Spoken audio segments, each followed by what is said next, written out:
the training, we get the grant, have the training, and then that's it, they die. Good evening. We call to order our study session for the Board of Mayor and Alderman, Planning Commission, and the Community Plan Development Committee this evening.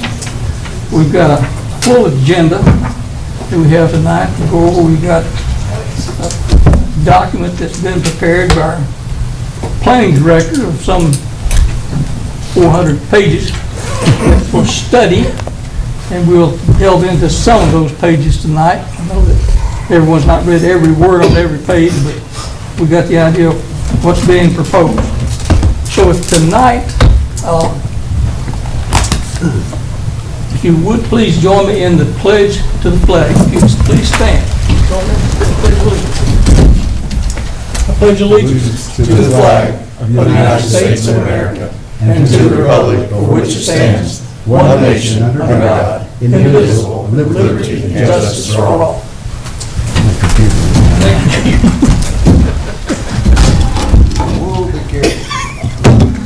Now for the record, this is a study session.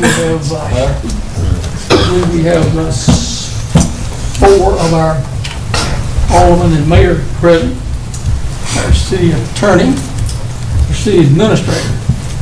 We also have our planning commission here tonight, and for the planning commission we have honestly only one stellar member that's here. Hopefully have more that will be here. For our Citizens Plan Development Committee, I see three familiar faces there, and welcome to all of you. Excuse me, I'm sorry. I apologize if you're over there. So we've got a good group to start with tonight.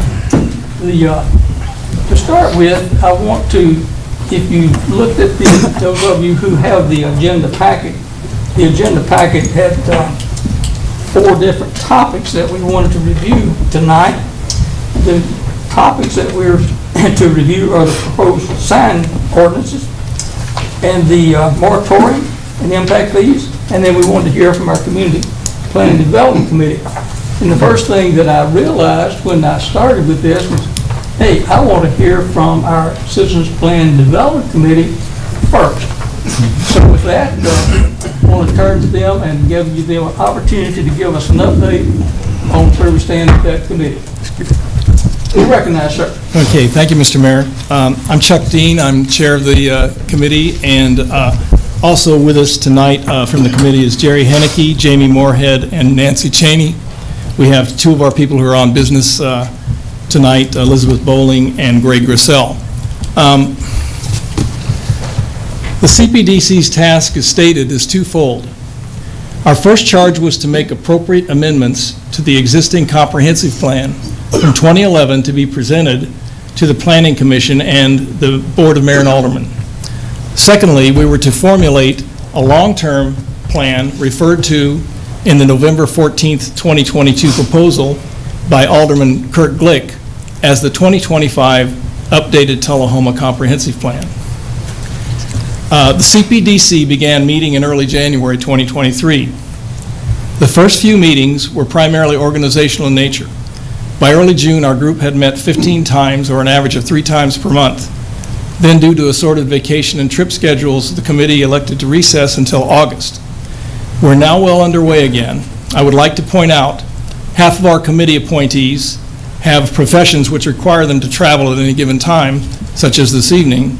So we've done our best to accommodate their schedules so we can have full participation of membership when possible.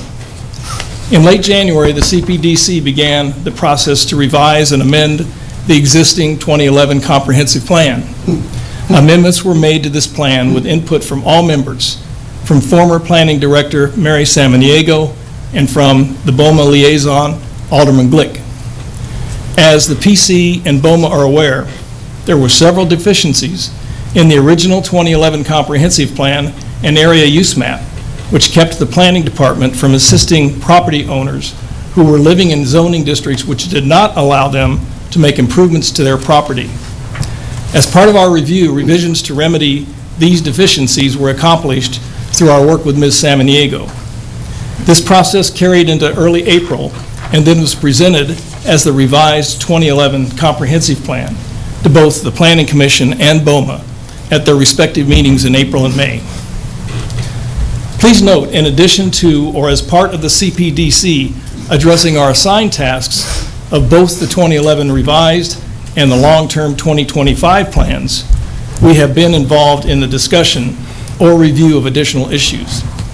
These include, but are not limited to, the zoning revisions of commercial property fence heights, the downtown area indoor recreation spaces, and the sign ordinance. Discussion and action regarding the historic zoning district was addressed and submitted to BOMA, and more recently, our committee has been involved with the discussion of the proposed Summerlin PUD. The CPDC began the review and production process for the 2025 updated Tullahoma Comprehensive Plan in mid-March, overlapping with our work on the 2011 revised comprehensive plan. It was agreed by members of the CPDC to utilize both the revised 2011 comprehensive plan and the city-purchased Think Tullahoma 2040 plan as the primary basis for our review. Our municipal documents, such as, but not limited to, the comprehensive transportation plan, TDOT, technical reports, and the zoning ordinance have been or will be reviewed as part of our ongoing work. I want to emphasize we have taken guidance from former Planning Director Samaniego and are taking guidance from current Interim Planning Director Charles Rush, along with Alderman Glick, throughout this endeavor. Input from Mr. Rush and Alderman Glick continues to be a major part of our process as we formulate the updated 2025 plan. We are taking a methodical approach, which includes a page-by-page review of the Think Tullahoma 2040 plan, along with those areas of the revised 2011 plan which correlate to whatever section we are reviewing in the Think Tullahoma 2040 plan. We started on page 1 of the Think Tullahoma 2040 plan with review and markups and revisions in the background section. Additionally, we have done the same with the existing conditions section. The existing conditions section generated much discussion and took several meetings to review. At the recommendation of Ms. Samaniego, we skipped the public input and planning principles section as she suggested items in this category are better addressed once the heart of the plan is formulated. As the Planning Commission and BOMA know, the plan section of the 2040 plan covers many categories. Our group took some time to discuss what order we should approach these categories for review and revisions. This is because even though they are listed in one order in the plan, the 2040 plan, that is not necessarily the order they should be researched.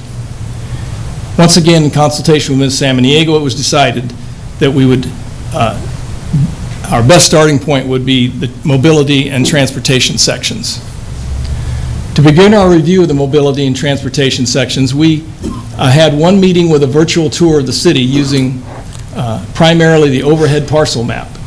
Our original plan was to do a driving tour of the city, but due to timing conflicts, we did the virtual tour.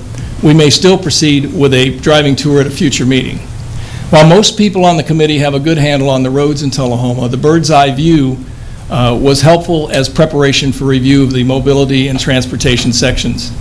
In addition to the layout of the roads, this review with Ms. Samaniego also added to our knowledge of what locations in Tullahoma are primarily commercial, industrial, or mixed use. We are currently proceeding with a detailed review of the mobility transportation portions of the two plans. We are including existing projects or projects which are proposed as part of our review for the updated plan. An example of this is the TDOT local program sidewalk project to add sidewalks to a portion of Cedar Drive between William Northern Boulevard and the Church of Christ at Cedar Lane. As mentioned previously, this review includes the current comprehensive transportation plan and a TDOT technical report, along with the community mobility plan created for the cities of Tullahoma and Manchester. The CPDC is well aware of the city's desire to move forward with putting the updated Tullahoma comprehensive plan in place as expeditiously as possible.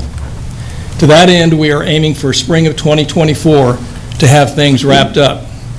That will be well before the 2025 deadline date, which we were all advised was in place when we took on this role. The CPDC is working diligently for the interest of their citizens and will continue to do so, and we thank you for your patience with the process.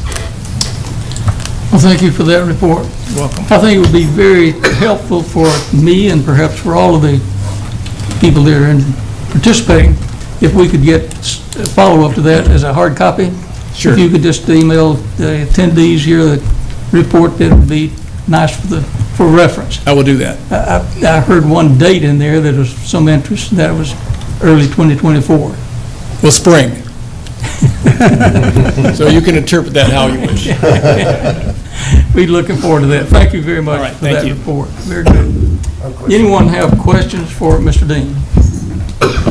Or any of us. Just kind of interject first, thank you all, because I know that this stuff takes a lot of time, right? And it's a lot, and you're volunteering for it, and you also probably catch some criticisms from all over the place. So I think we all know how that can feel sometimes. Everything that we're talking about tonight, really, whether it's moratorium, impact fees, planning, the MUD, all of that really needs to be based around a comprehensive plan. And we do have the 2011 comprehensive plan, right? But we all know that that's garbage, not garbage. That's a strong word. It's not great. And so the spring of 2024, I know that we had originally set, and this came about because I had asked about, let's get us all in a room and take as many sessions as it takes to get this knocked out, because I don't know that we have the time, right? But 8 months from now, 9 months from now, that's a lot that's happening in between now and then, to where we don't have the fundamental guide that we need to do everything that we're talking about tonight. Like, none of this really, we can't base impact fees off of our current 2011 plan because it's just not great, and we know it's going to change. I mean, just none of that. And so I guess my question is, and I'm going to keep asking and kind of pushing and seeing, is what can we do and think about? And I want to see, I'll wait until the mayor's request, let's see what you've got, where you're at, and what we've done is, I still think that it benefits us to lock in a room and just get through this. However, if it takes 10 sessions, it takes 10 sessions. 3-hour sessions each, 4-hour sessions, but let's sit down and get it done, because the process is going to be, you're going to take till 2024, then it's got to go to the planning commission, and they're going to take their month or 2 months to do it, and then it's got to come to us, and then we're going to take our 2 months, maybe more. If we decide after that third stage that we want some changes, I don't know if we can, I feel like we can probably just go ahead and make the changes and not have to send it back. But if we do decide to send it back to the planning commission, then we're getting into winter of 2024, maybe looking at 2025. And so that's where I'm kind of coming, is what can we do to all get on the same page at the same time, so that it's not going through, bouncing around and continuing. And that's just kind of where the reason you're here is because I brought that up at a board meeting. And that's what I would like for everybody to think about, is this is so important, and there's a lot resting on this, and our hands are tied on so many different things until this is done. That's more of a comment than a question, but where my headspace is. To that, I only say that I commend the committee for the work you're doing and the progress you're making, and anything that can speed that process up. Sometimes you don't make better sausage by doing it faster. Right. It takes a certain amount of time. Appreciate that. But anything we can do to minimize that, sooner we can get on with some of the very important things, and I know you're aware of that. So thank you for the report. Any other comments for the committee? Yes. So one of the things that we talked about in several of these trainings is, and I think it would be good for this group to do together, is to set the mission and the goal, and what is it that we're looking to do with this plan. As Mr. Dean just mentioned, that there were parts of it that it was told to him that they should maybe skip that and go to another place until we really knew what the intent and the goal was at the end. So what is the mission, what is the goal? And I would submit to you that that's going to look very different from the CPDC, the Planning Commission, and us. So the first thing that we all need to do collectively is to determine what our collective goal is. For me, personally, and what I'm feeling from the citizens of the city of Tullahoma, is that we do not want this comprehensive plan to essentially be adopted as progressive urbanization for the city of Tullahoma going forward, to triple the population, to bring in more people, just to bring in more people. And I think that I'm pretty well on point with, they want to create a plan that has calculated, mediated growth, that we understand what it is we're getting into when we sign off on it, and that we have the infrastructure in place and are able to support it. And so I think that there's a way for us to come to that conclusion that way as we're chunking this thing together. If we need to say, okay, CPDC, could you have this portion done, submit it to the Planning Commission, then it come to us, let's get that portion out of the way and dispose of it. Now let's go to the next, let's chunk it down, but we cannot chunk it down until we know the collective mission of the plan in itself. Any other comments for the committee? Kirk? I too would like to thank the CPDC for all the work they've done. It's pretty tedious, as y'all could imagine, and yeah, and I think Ms. Hallmacher's comments are right on point. That maybe tonight, if we're all together, or if we're not prepared to tonight, very soon, go ahead and declare that mission and decide what it is and have them work on that if we think it's going to speed the process.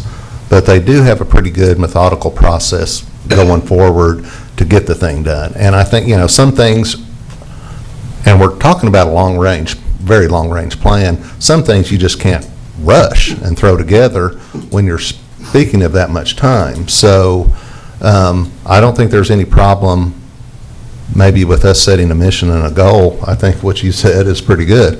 But I caution on trying to rush it and hurry and just jam it into a few sessions to where we try to hammer something out. But I'm willing to go along with what the board wills. Any other thoughts regarding the report from the CDPC? Well, I'll reiterate that I think a studied approach to this. I know that you've worked with a goal for getting this done, and I think you're ahead of the track that you set for yourself.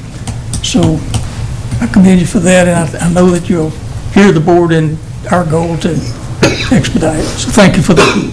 Can we maybe set, I think the updates are good, maybe do like a monthly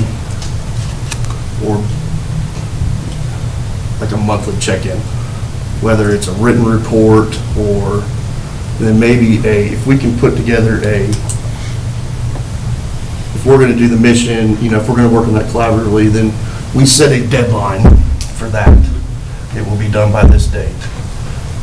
And then look to the CPDC for, let's get a schedule.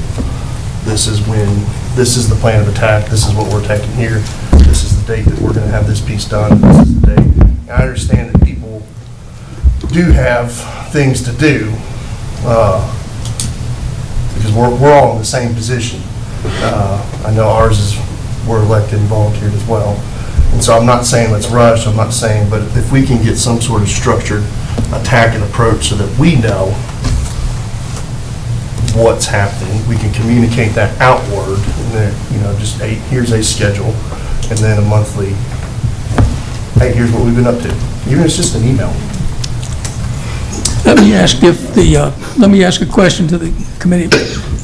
Would it be, I don't want to take away from the work that you're doing, or to say that you have not done an adequate job.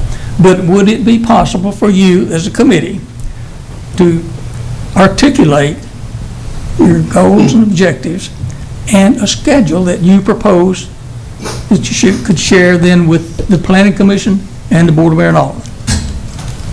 I'll ask that to the group. That's, I like that. Got to switch somewhere. I think that's a very good idea. One of my thoughts is that we have Kurt, Alderman Glick, that comes to our meetings, and perhaps one way for you all to understand where we are and what we're doing is through maybe Alderman Glick giving a report once a month to you, you know, 2-page report or something like that. And just to add to that, if memory serves, I believe the construct you offered, Alderman Glick, was if this happened with you as liaison and it was affirmed by other aldermen, that would be kind of precisely what the liaison role would be yours, and milestones would be published during the Board of Aldermen, Mayor and Alderman meetings. Of course, there's great credence in doing that. Structure's perfect, especially for some. The work that Charles did, I thought he must have 10 people working for him to put this 350 pages together. It's incredibly thorough and is a wonderful foundation, I think, for dividing and conquering, like you're describing, and then accelerating to give you meat to work on through the next 6-8 months. If I'm not mistaken, Alderman Glick, that's pretty much what you forecast, because the formative stages organizationally required a lot of the foundational things to be established first, and there's been some changes throughout in the committee participants. I'm the new kid. I think Chuck probably has a better answer to what we've heard so far, but I just, as I've watched you all on TV mostly, I've just been so impressed with the structure that has been offered, whether it was Planning Commission or the board or talking to Chuck and others. So if it seems like tonight's a good night to set the mission, goals and objectives, the large, bolder milestones, I think that'll help everybody who's planning their next business trip to see what they can and can't do. And then maybe we'll have, we'll sense real progress before the end of this calendar year. Then we'll look forward to getting your mission statement, goals and objectives, and schedule coming back to the board from the committee. Yeah, Alderman Glick. I would ask that we have, our next meeting is scheduled for next week, and then 2 weeks after that. So I would ask that we are given at least through the end of October to get that kind of put together for you. I think that's reasonable, since, you know, we've been working in the fashion that we have, which has been to, you know, kind of laboriously, if you will, at times, just go through page by page, and that's still really the best way to do this. And we can do our best to speed up the schedule, and believe me, we have talked about it, and we would like to do that. But once again, we don't want to skip anything we don't want to skip. So if we could have a bit of time on that, I would appreciate that, I think, for the committee. I think that's an acceptable Okay. plan.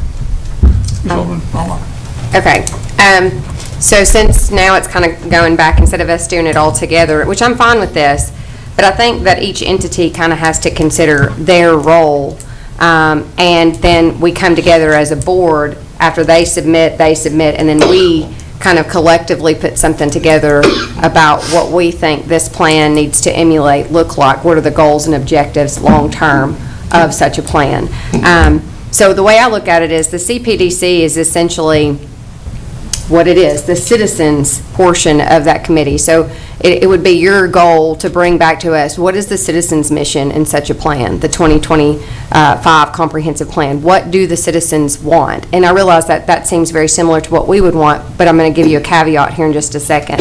The Planning Commission, your goal is really to those portions of the plan affecting, and I think that you should do this in conjunction with our senior planner, that affect our planning and codes department and the things that they deal with on a daily basis, and that the city actually has to grant permits and waivers and those types of issues that we need to address in this plan. And then I think, as for us, our mission and our endeavor and our goal as far as a board of mayor and aldermen needs to be looking at this from the perspective of more of a legal perspective of being the supervisory and legislative authority of the city of Tullahoma, and how to make sure that all of our I's are dotted and our T's are crossed as far as the indemnity going forward of our city, and to protect ourselves as far as liability. And so I think that if we break it down and we send each of you to your respective, I hate to say corners, but to think about it from your individual missions and why you're appointed in the seats that you're seated in, I think when we come back together, maybe collaboratively, then we can have a mission that fulfills each goal and each purpose and is a representative of the whole of every entity that is involved and affected. Thank you, Alderman Mark. Bill, seems like we've given you a chore. One more thing to say. Again. I just want to say that Chuck said that he needed like the month of October to formulate a schedule and stuff. I think that would be doable, and if we did it as a monthly report presented by me, say at the first meeting of each month, then we could have, I could present that plan on the first meeting in November. Sounds like a plan. I would just like to add, if there's anything that the city can provide to the committee as far as the way of resources, you please make sure you reach out to us, and we'll do what we can to help you. If it's meeting space, if it's copies, if it's audio visual, whatever it may be, just let us know so we can help you with that. Thank you. Very I'd good. like to One last. just say one quick thing before we close our portion of this here, that we've really have received a lot of help from Charles Rush here, and that he's taking care of us for the most part with that kind of stuff. So, but we'll let you know.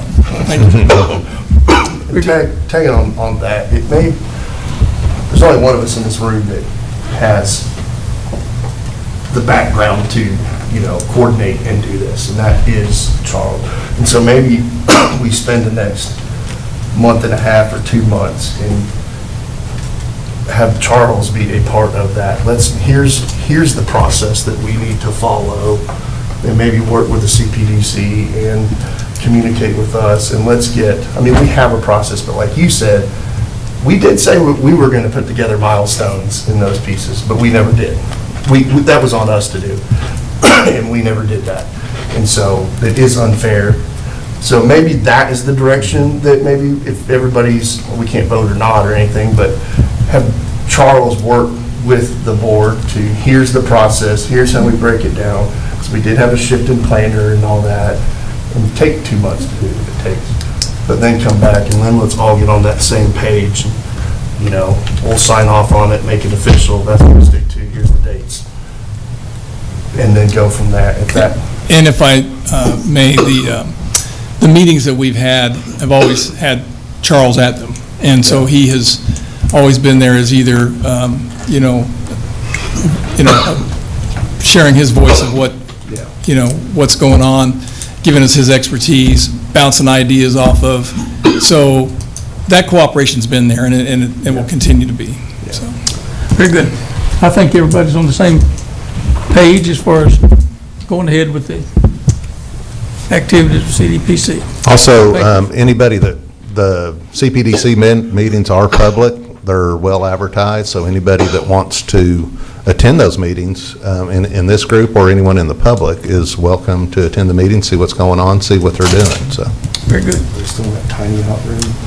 We can move it to a bigger hot room. Thank you. Any other comments from the committee? Thank you. We'll close that portion of our study session tonight and move on into the first, how many pages, Charles? I guess about the first 130 pages of the report you sent to us regarding the sign ordinances. So I'm going to recognize you to tell us about the sign ordinance changes. Thank you, Mayor. I appreciate it. In April, staff proposed a revision to the city zoning ordinance of Article 7 sign regulations to reflect changes in law and what can be relegated. After 3 months, staff was directed to have a joint session with the BMA to discuss the alterations needed. This is referring to, of course, the law on June 18th by 2015. The Supreme Court decided the case of Reed versus the town of Gilbert in Arizona, which invalidated the town of Gilbert's sign laws as an unconstitutional restriction on speech. The outcome of the Reed case is that any municipality sign law that regulates signs based on their function, i.e. content, political, garage, sale, nonprofit, will be presumed unconstitutional unless the municipality can prove that the regulations further a compelling government interest. The general rule of content-neutral signs is based on messages. If you need to read a sign to know how to regulate it, it's content-based. You can't regulate based on content. Since 2016, the sign code has been revised 5 times. While the main issue for the text is the amendment is to make the regulations content-neutral, staff thinks it's appropriate to reevaluate the entire sign code, policy direction, and administration at this time. Proposed changes: number 1, of course, temporary signs are rewritten and simplified to be one type of sign and not several types of content-based signs. Number 2, existing definitions that are not actually regulated in the sign code are proposed to be removed.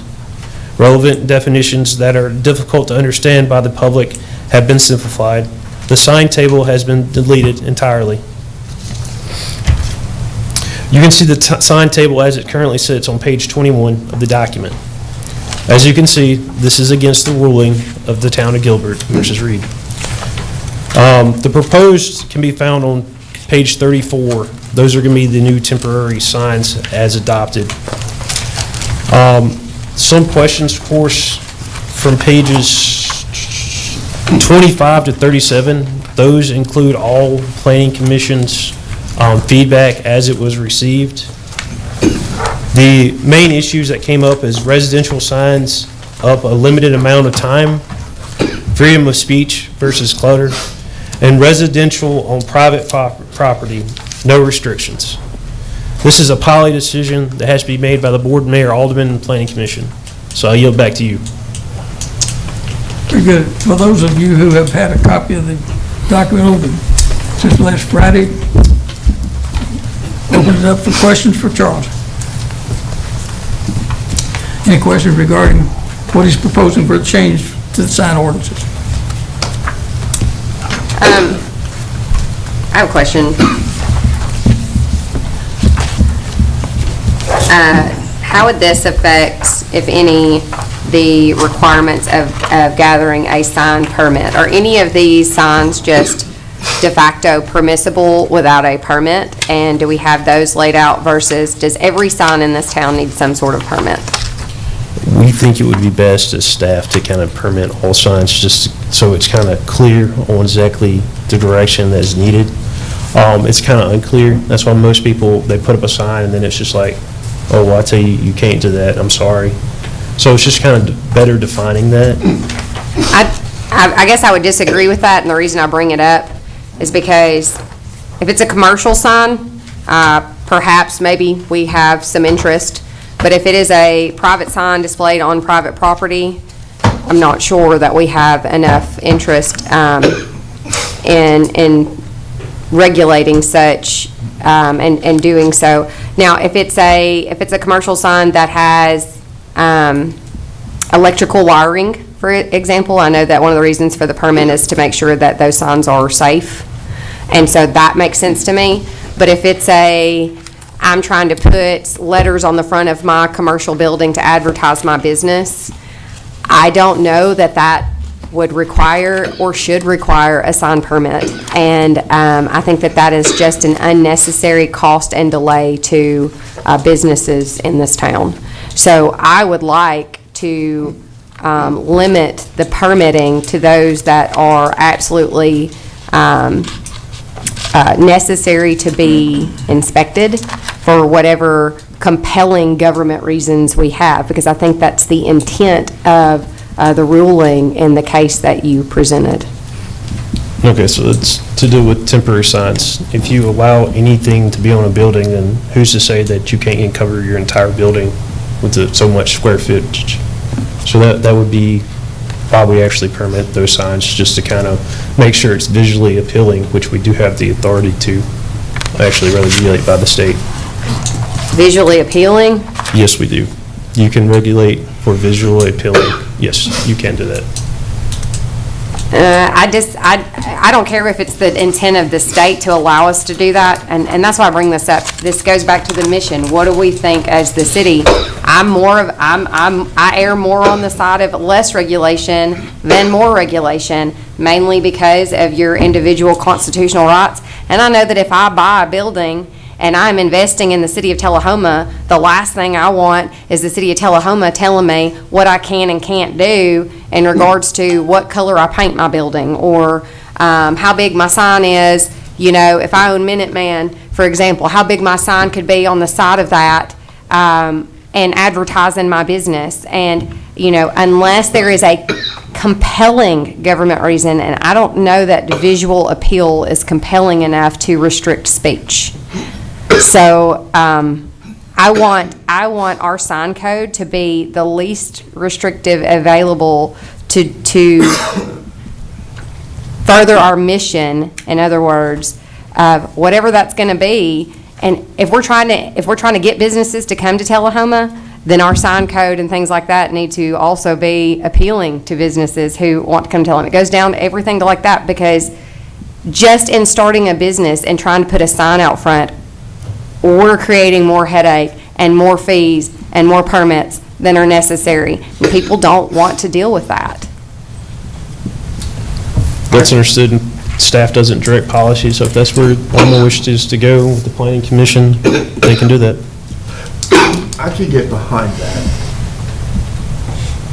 But if we get behind it here for this, we need to get behind it in all other things, right? So the argument here is, if I buy on my private property, the government shouldn't be able to tell me what color to paint my building. They shouldn't be able to tell me what I can put on that building, but that's also the same argument for if I buy a piece of property, the government shouldn't be able to tell me that I can't put 20 homes on it, right? So I can get behind that if we get behind it. Well, I'm not going to be able to get behind that, because I do believe that in the case of being able to tell you can't put 20 homes, so I can't get behind one and not get behind the other, right? Would be my case on that. But I think they're different. I think they're very different, both points you brought up. If someone sticks a banner on the side of their building, does it require more fire trucks, more paving, more utilities? But if someone builds 20 homes on a lot, so I think it's two totally different apples and oranges. I concur. To a point, right. But I do agree with, I don't like that we've got to have an inspection and a fee. I think it's probably a waste of staff's time. And if I've got a banner that's going to be up for 10 days, you know, I don't like that we've got to go get a, but I also do understand that banner could pose a public hazard, right? So if I go slap an 8-foot banner out there that gets caught by wood or caught by wind, and it doesn't have the structure it needs behind it, it's not pinned down right the way, it doesn't have stakes where it needs to be, it's not secured to it, then that banner blows off, especially if you're on Jackson Street, that banner blows off, gets into a car, that poses a public safety issue. So I think that there is if we do say no, I'm good with saying no. Some things can get through without a permit, but I think that we need to clearly define that. And whether we do that, we can't do it by content, but we could do it by size. We could say, hey, you could put a 6-foot by 2-foot banner out there and not have to get a permit, but here are the requirements for that, right? You know, it needs to be securely staked down. If we happen to get a report that it's not securely staked down, or that blows off into traffic, you know, you're liable for whatever happens. And that's on you. Now, I think there's a fine line that we have to look at too, and I'm for 100% of free speech rights and property owners' rights, but then also we've got to look at, as our town grows, is what do we want it to look like? What appearance do we want to have? And I don't want to be overly aggressive on establishing those criteria, but we don't just need to let it be the Wild West and to be a free rein to everybody do what they want to do on their property. I think we should have some kind of architectural criteria or design guidelines that we go with that show the look of the town, what we want as we grow, or else it could get out of hand. And I don't think they need to be anything overly burdensome on anybody. But I know, you know, towns like Franklin or other towns like that are very, very strict. And then you go to a town that has nothing. And I think we need to be somewhere kind of in the middle of the road there on that kind of guideline. Mr. Rush, what, as you and your codes people, what would be your thoughts on having this middle-of-the-road approach to sign permits? Is there a way to accomplish that? I'm sure there's some go between there that we can research, and we can kind of work with the planning commission and the BOMA on actually developing that, because that seems more policy-based, so I'm not going to comment on policy, Mayor. Well, that's, I was looking for you for guidance, is the reason I asked the question. Ma'am?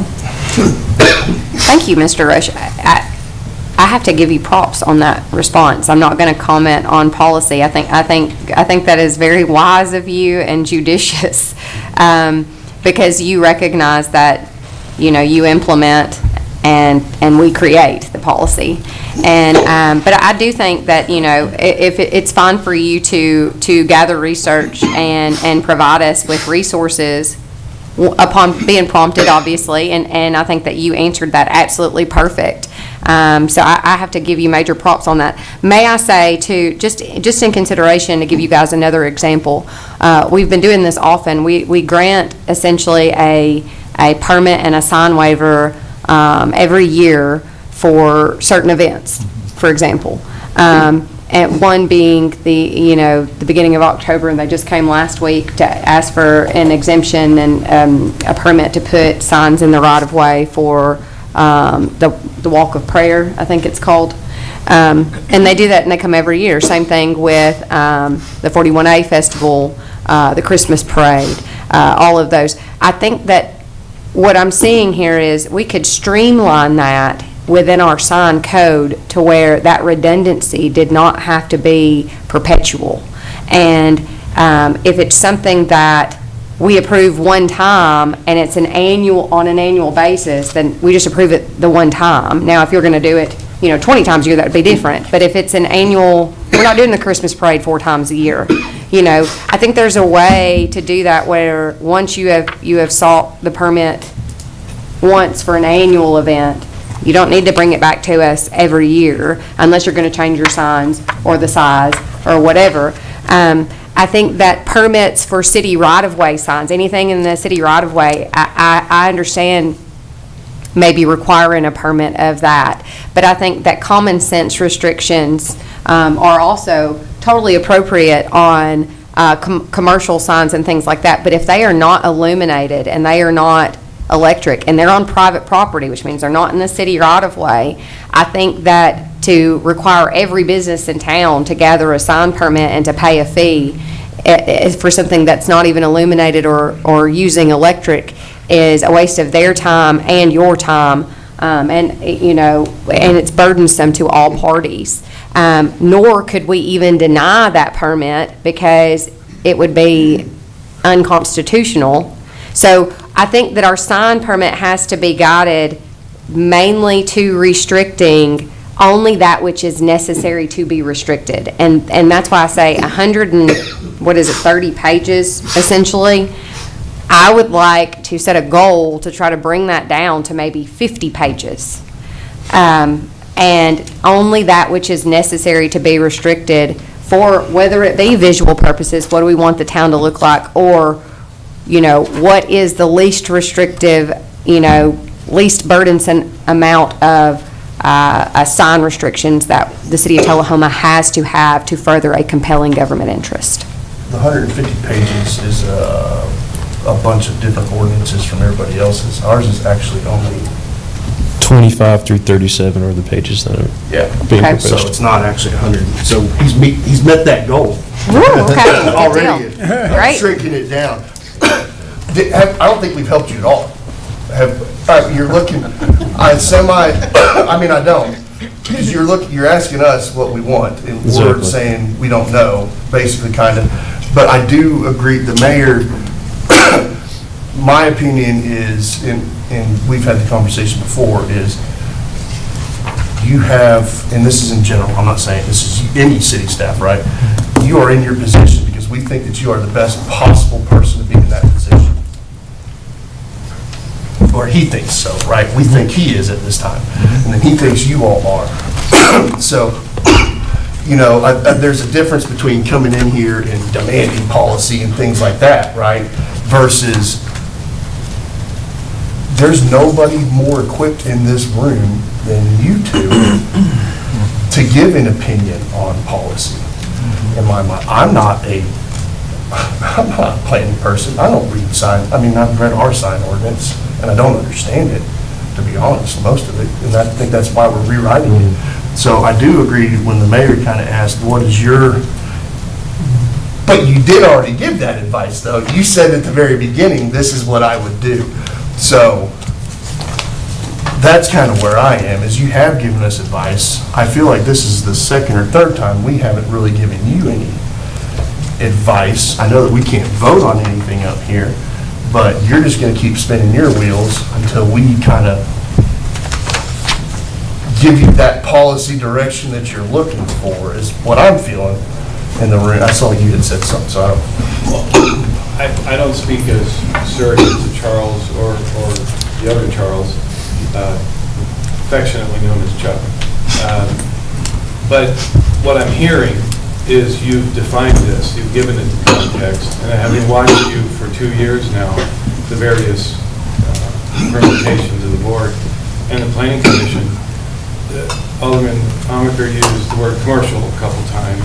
I think there's a way to get one side of one sheet of paper, a definition of the board and your leadership team's direction. It's commercial and everything else is what there's a logic to this and a common sense test that's hard in politics or in public policy to lay out and accept and then go forward on logic and common sense. But if commercial constraints, as we all know, should be the rudiments of the framework going forward, then if you tell Charles and his big team, the framework is commercial, that's where we're going to start. And, for the sake of expedience tonight, since we're all here, is the only reason I raised my hand, then it's not that complex. We already have those examples throughout the town. And because people who live here have consistently said, someone here said already, we love the flavor of Tullahoma, and we don't want it to be Murfreesboro Junior or whatever, Murfreesboro Light, tomorrow anyway. This part of the infrastructure plan for the 2025 plan is vital for steering and advising. And so Charles didn't disagree and said, okay, from here on out, I'm going to talk to Tony and find out where we've run into things that he keeps hearing about in the context of commercial signage, straightforward, couple paragraphs. And then, over the course of now until Chuck says this is it, it's spring of '24, whatever it is, those get put together. And we begin there with a direction from you in writing, it's codified, and people submit, they make their appeals, they're given counsel. It seems really straightforward. I'm probably missing about 90% in saying what I'm saying. But I do believe that if you take the pulse of the Tullahoma citizenry, they're going to tell you something very similar to that. Limited government is widely appreciated, and that would be limited government. Orient yourselves to commercial, and then, because the Supreme Court apparently conflated yard sale signs with what we're talking about. That's not wise, in my view, to put those two categories together, and it wouldn't be wise for us to begin and hope for an expedient, accelerated product based on that broad definition. So, if we can at least divide it in half, commercial and all other, then we're not in violation of this fundamental precept of how municipal governments do what they do, and then he enjoys clarity. That I do.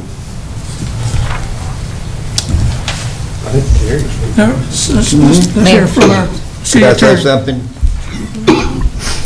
I think we've learned over time that when it comes to regulations, less is better, because bear in mind that we have to enforce all these regulations that we enact. So I think that we ought to look for simplicity and brevity in the sign ordinance to clarify the things, to have definitions that ordinary people understand, and let's not over-regulate our town. It's not just the freedom of speech issue that I'm concerned about, it's the fact that we've got to enforce whatever we enact. So let's look at that carefully. There are a lot of different kinds of signs I don't like, and I don't like signs on public rights-of-way and things like that, but that's not for me to decide. Let's just make sure that what we enact, everybody can live with and is reasonable and fair and not complicated, because the Chinese have said they don't need to defeat us militarily. They'll just watch us strangle ourselves with our regulations. So let's not let that happen in Tullahoma. Wise words. That's what Khrushchev had, wasn't it? We'll bury you and never fire a shot. That's what he said. What I would like to say about the sign ordinance is this. People in this town right now do not understand what is a sign ordinance and what it means. They want to know exactly what are you talking about. I think we need to have a situation here to where you put your signage up here. This is what we have now as a sign ordinance. This is what we want to do to alleviate that problem. So we compare the two. This is what's wrong. Now, this is what we're going to do about it. That way they can look at that, they can relate to it, and see what's going to happen. Right now, if they read this, they have no idea what's going on. Since this is a study session and not a board meeting, I want to share with you guys 3 instances where I've had complaints about our sign ordinance. Number 1, there was an issue with, over by the bowling alley, there's a new U-Haul rental center that they just opened last year, I believe. And they had to get a sign permit, obviously, to display for the U-Haul. And they called me so upset because they could not estimate the size of the side of their building. And our codes person, whoever they talked to, told them that no, they literally had to get a ladder, get up there and measure it, and it had to be on the dot. And I'm like, first of all, that's a safety issue. And second of all, why would they need to know on the dot? I mean, I think that if it's an estimate and it's generally even close, we're doing a permit and somebody's going to have to inspect it anyways. I mean, some of that just didn't make any sense. And they denied the side permit because it was an estimation and made them reapply They were so mad, buddy.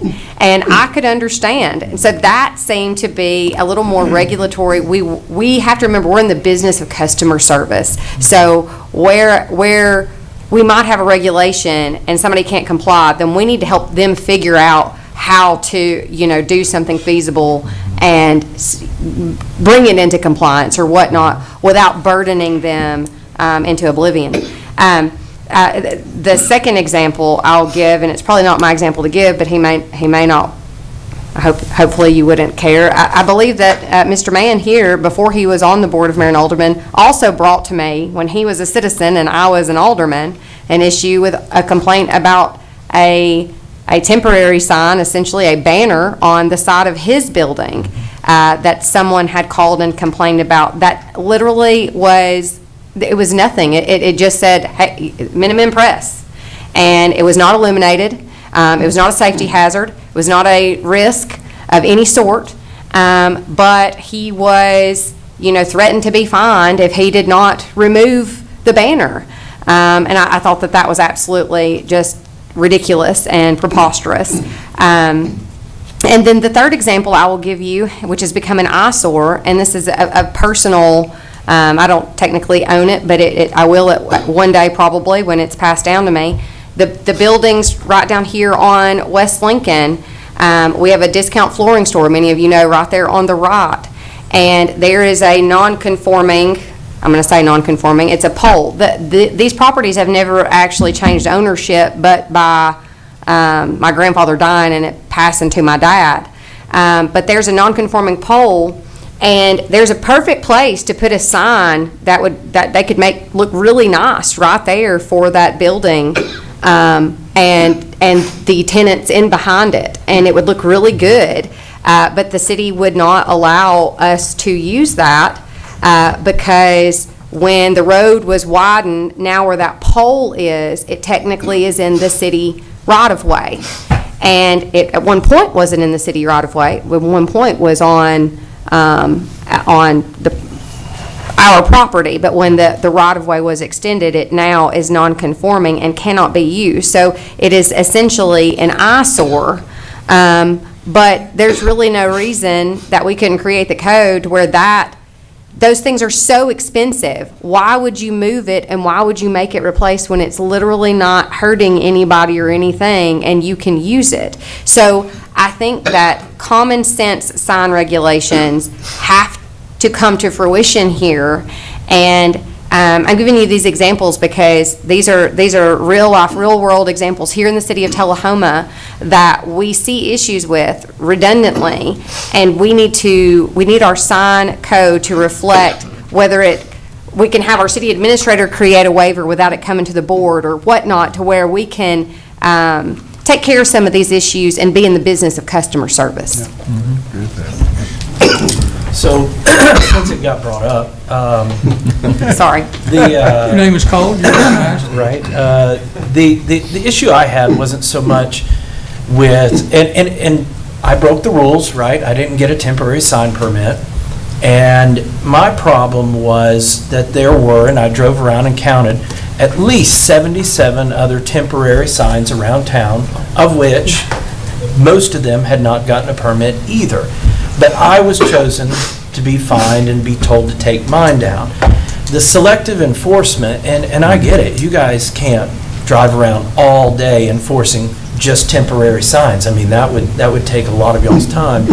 So it's the selective enforcement part. That's what I feel like we need to look at this through that lens and see what we can do to make this fair for everybody. So the rules apply for everybody, and if it's something that we cannot enforce, like Mr. Worsham was saying, maybe it's not something we need to be doing.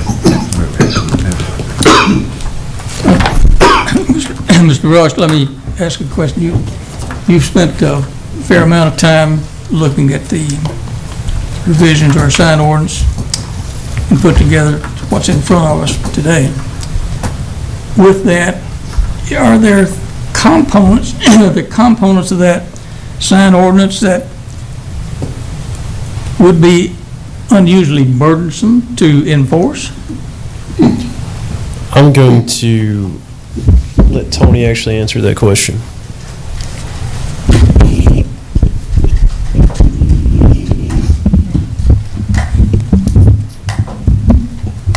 Thank you, Tony Mercado, Property Maintenance Inspector. The problem with the enforcement of this is I am the only person that does any enforcement for any of the city ordinances. So as Mr. Mann said, it is selective enforcement. Unfortunately, he received a complaint, therefore I was obligated to follow up on it. It's no different than catching a speeder on the interstate. You can only catch as many as you can catch and get to. So that's my concern. If you want to put on 10 more guys that do what I do, fantastic. I could definitely use the help. I think what this board is looking to do, we're not looking to add more sign inspectors in town.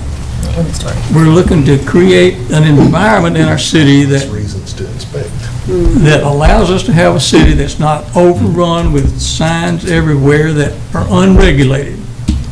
Now, there's got to be somewhere there's got to be a happy medium, if you will, between unregulated and what are we going to regulate.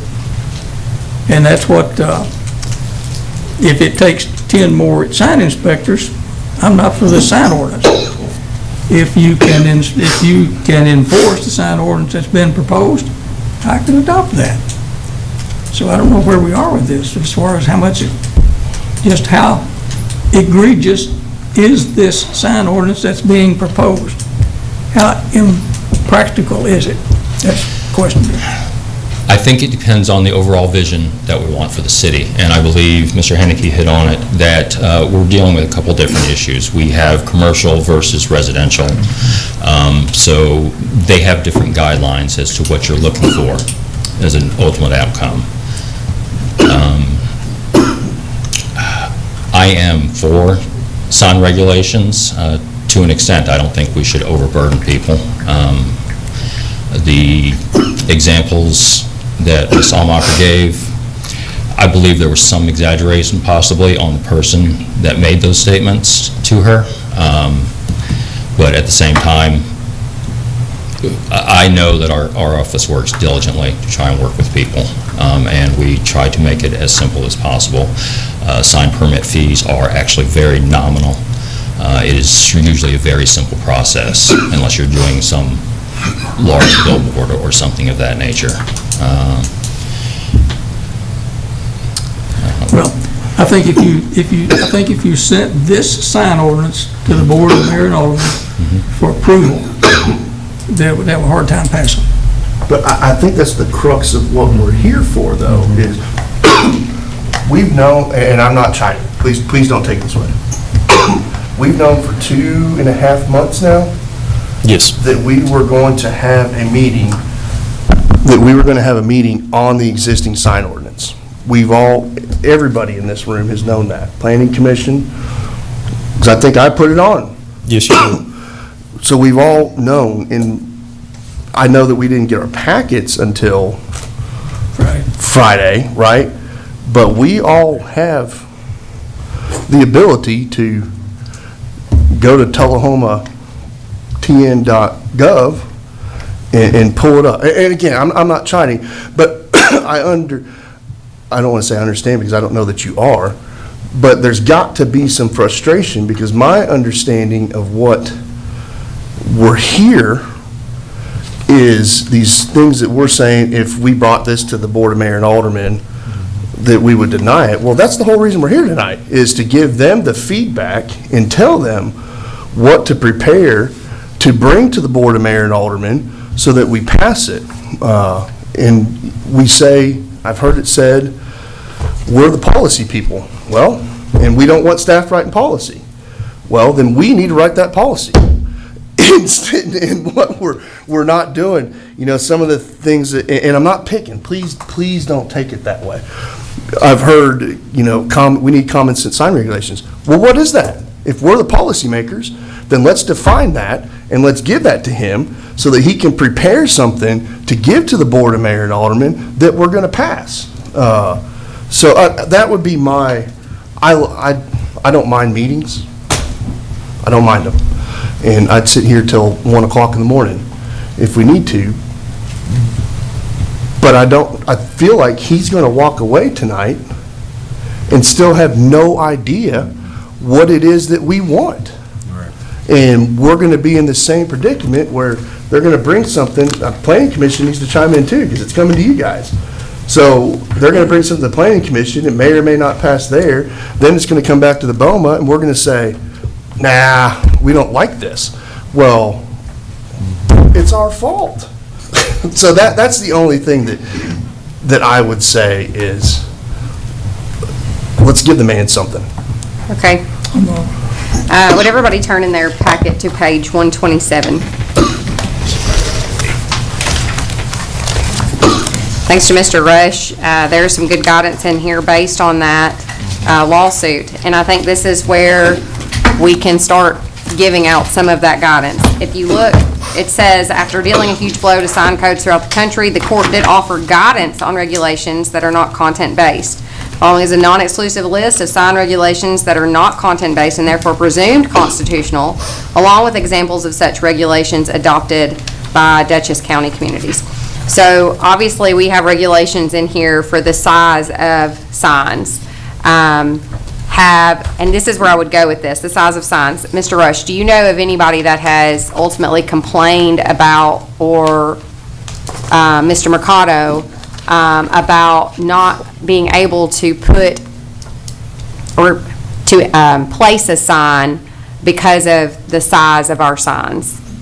Yes, that's pretty common. Okay, so I think that that would be information that we would need to know. So I would want to know what kind of complaints we have had based on permits or citations on the size of our signs. So we can look if this is something that's happening, or if it's once in a blue moon, or if it's something that our citizens are regularly getting cited for or complaining about. Number two, the lighting of signs. I noticed that we do have some regulations for lighting of signs. I think that lighting of signs, any sign that has to be illuminated or connected to an electrical source, probably should have to be permitted. I think that is reasonable. And I think that that can remain. But if there are other regulations that are necessary to that lighting of signs, or citations or complaints that we have had in regards to that, I think it would be privy for this board to know as we are revising this ordinance.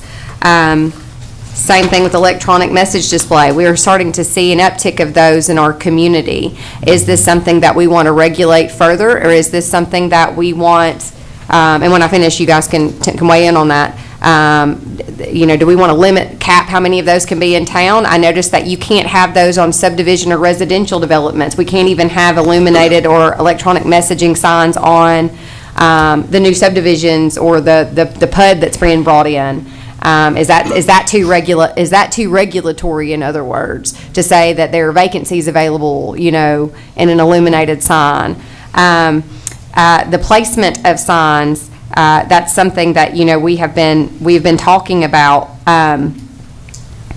Obviously, anything that has to go in the right-of-way probably needs to have a permit, unless, I was saying earlier, if it's a redundant, reoccurring event every year, that we waive the permit fee and the signs. I think that we could just get a list of those and approve them all in one fell swoop. I don't see why they have to be continually brought back to the board.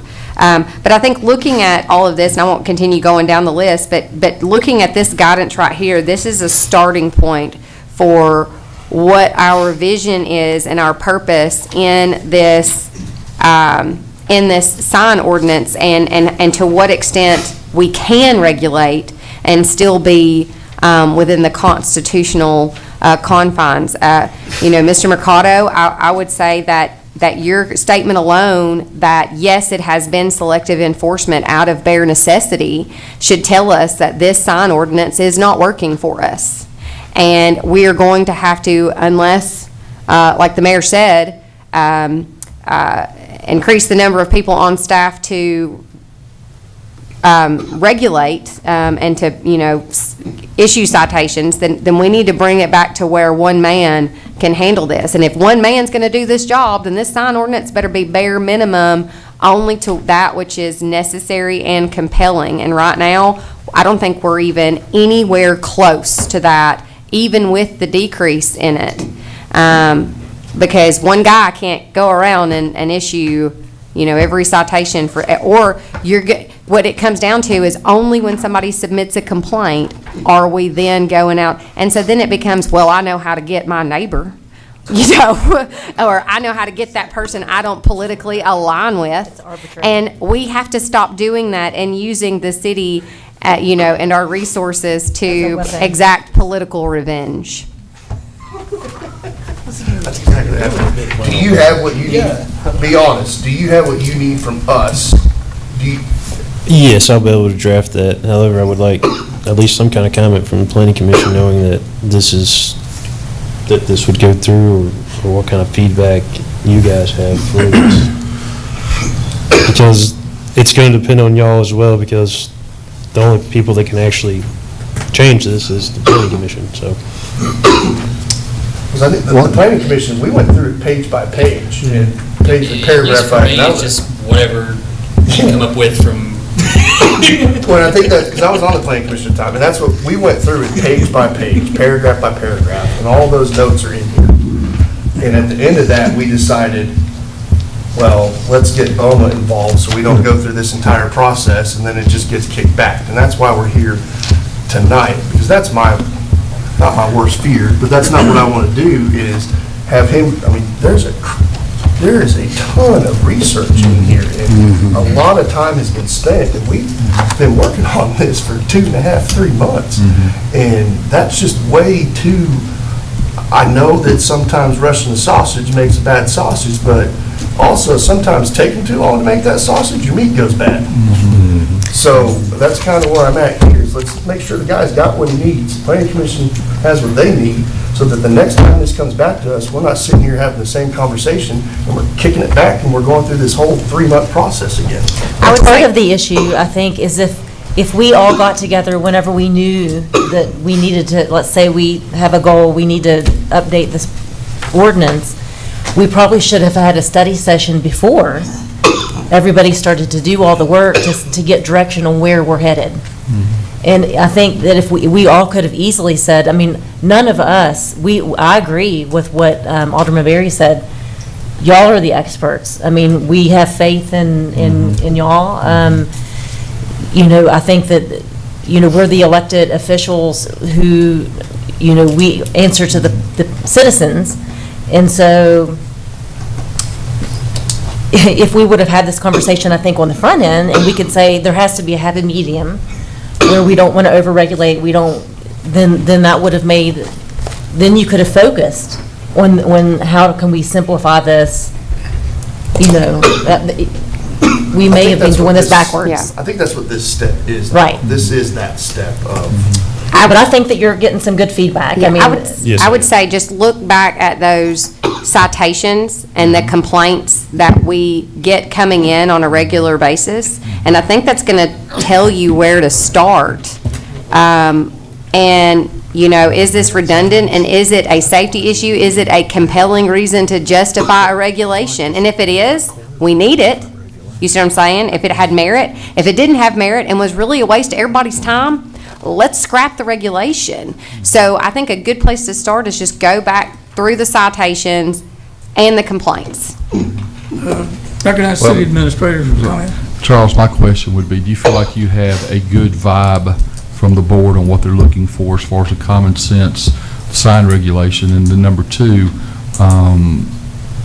how soon could you get that back to them? To answer your first question, yes, I do. I have some direction.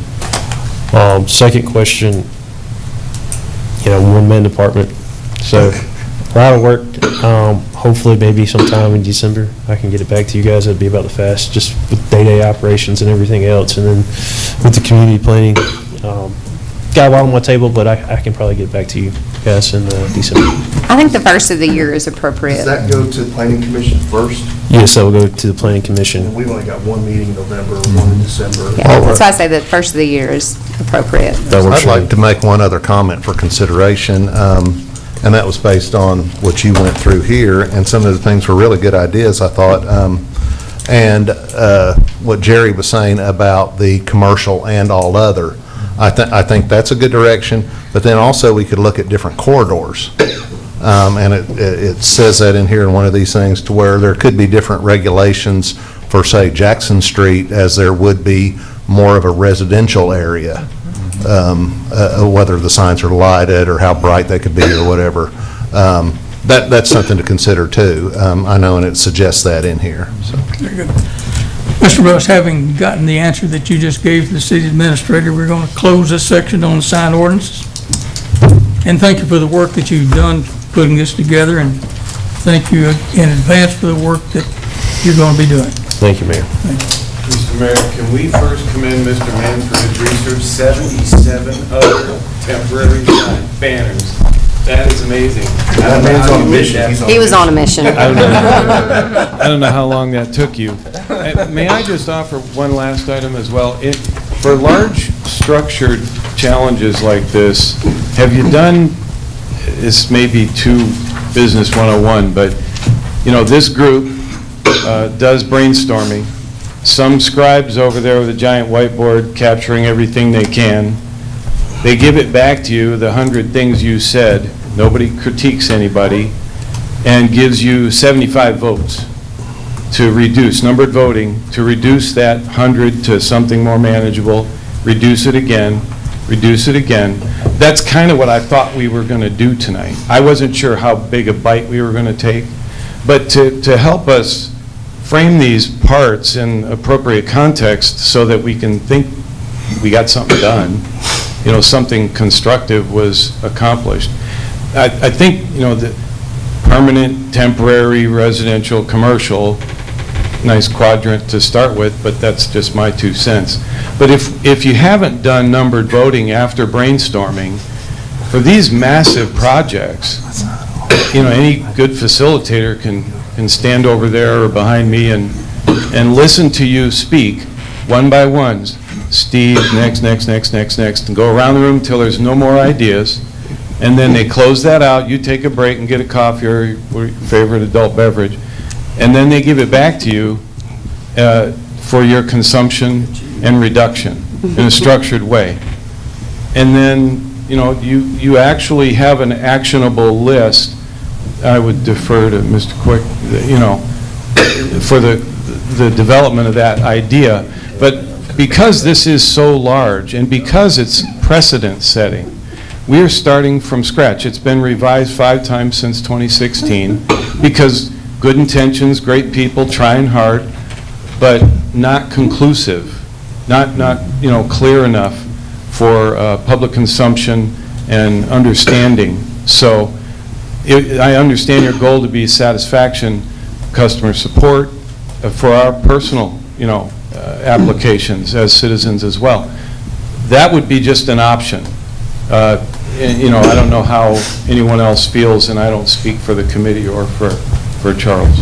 Also, is there not any, so you've kind of gotten some feedback from us, is there not any reason why Mr. Rush, that you couldn't, once you all have, the planning commission have discussed what edits or whatever you want to make, that we couldn't all get back together, or that you could present that to us before you?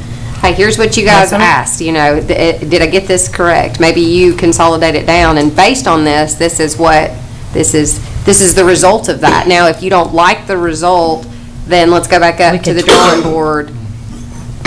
Yeah, we can do that in another study session. I think that'd be a good idea. Yeah. I mean, that way, it doesn't go through all this to come back to us to vote it down or something crazy. I mean, we could just keep chipping away at it, I feel like. Very good. And again, thank you for the work you've done on this and the work that you and the planning commission will be doing, not just you and the planning commission and the CDPC will be doing as well. With that, we're going to move into another session. We're going to enter into the municipal moratorium on building permits and the major preliminary plats in Tennessee requires a legal administrative process. Moratoriums are temporary suspensions on restrictions on building issues and permits and major primary plats, often put in place to slow a municipality municipalities time to review and potentially update zoning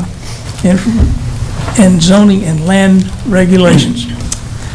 And with that, we don't have 130 pages, but we have a significant number of pages relating to how one might address moratoriums.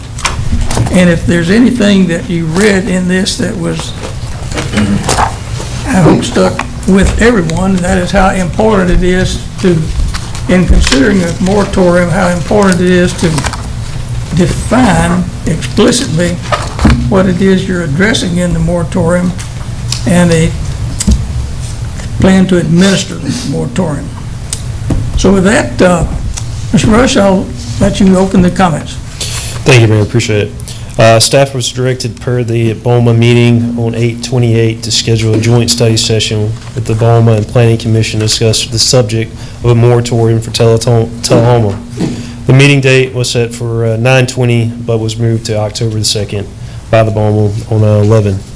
Establishing a municipal moratorium on building permits and/or major preliminary plats in Tennessee requires a legal and administrative process. Moratoriums are temporary suspensions or restrictions on issuing building permits and/or major preliminary plats, often put in place to allow municipal time to review and potentially update its zoning or land use regulations.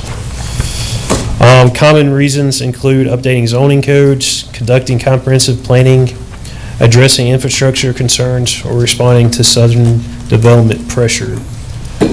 On page 137, data has been compiled for 2023 of preliminary and final plats for Shelbyville, Manchester, and Tullahoma. Shelbyville has had 197 preliminary and final plats. Asterisk to this is, of course, the 1,500 global homes has already been approved. Manchester has had 409 so far this year, and Tullahoma has had 229, of course, outlining the planned mixed use that is proposed from the Board of Mayor Alderman of 996 units.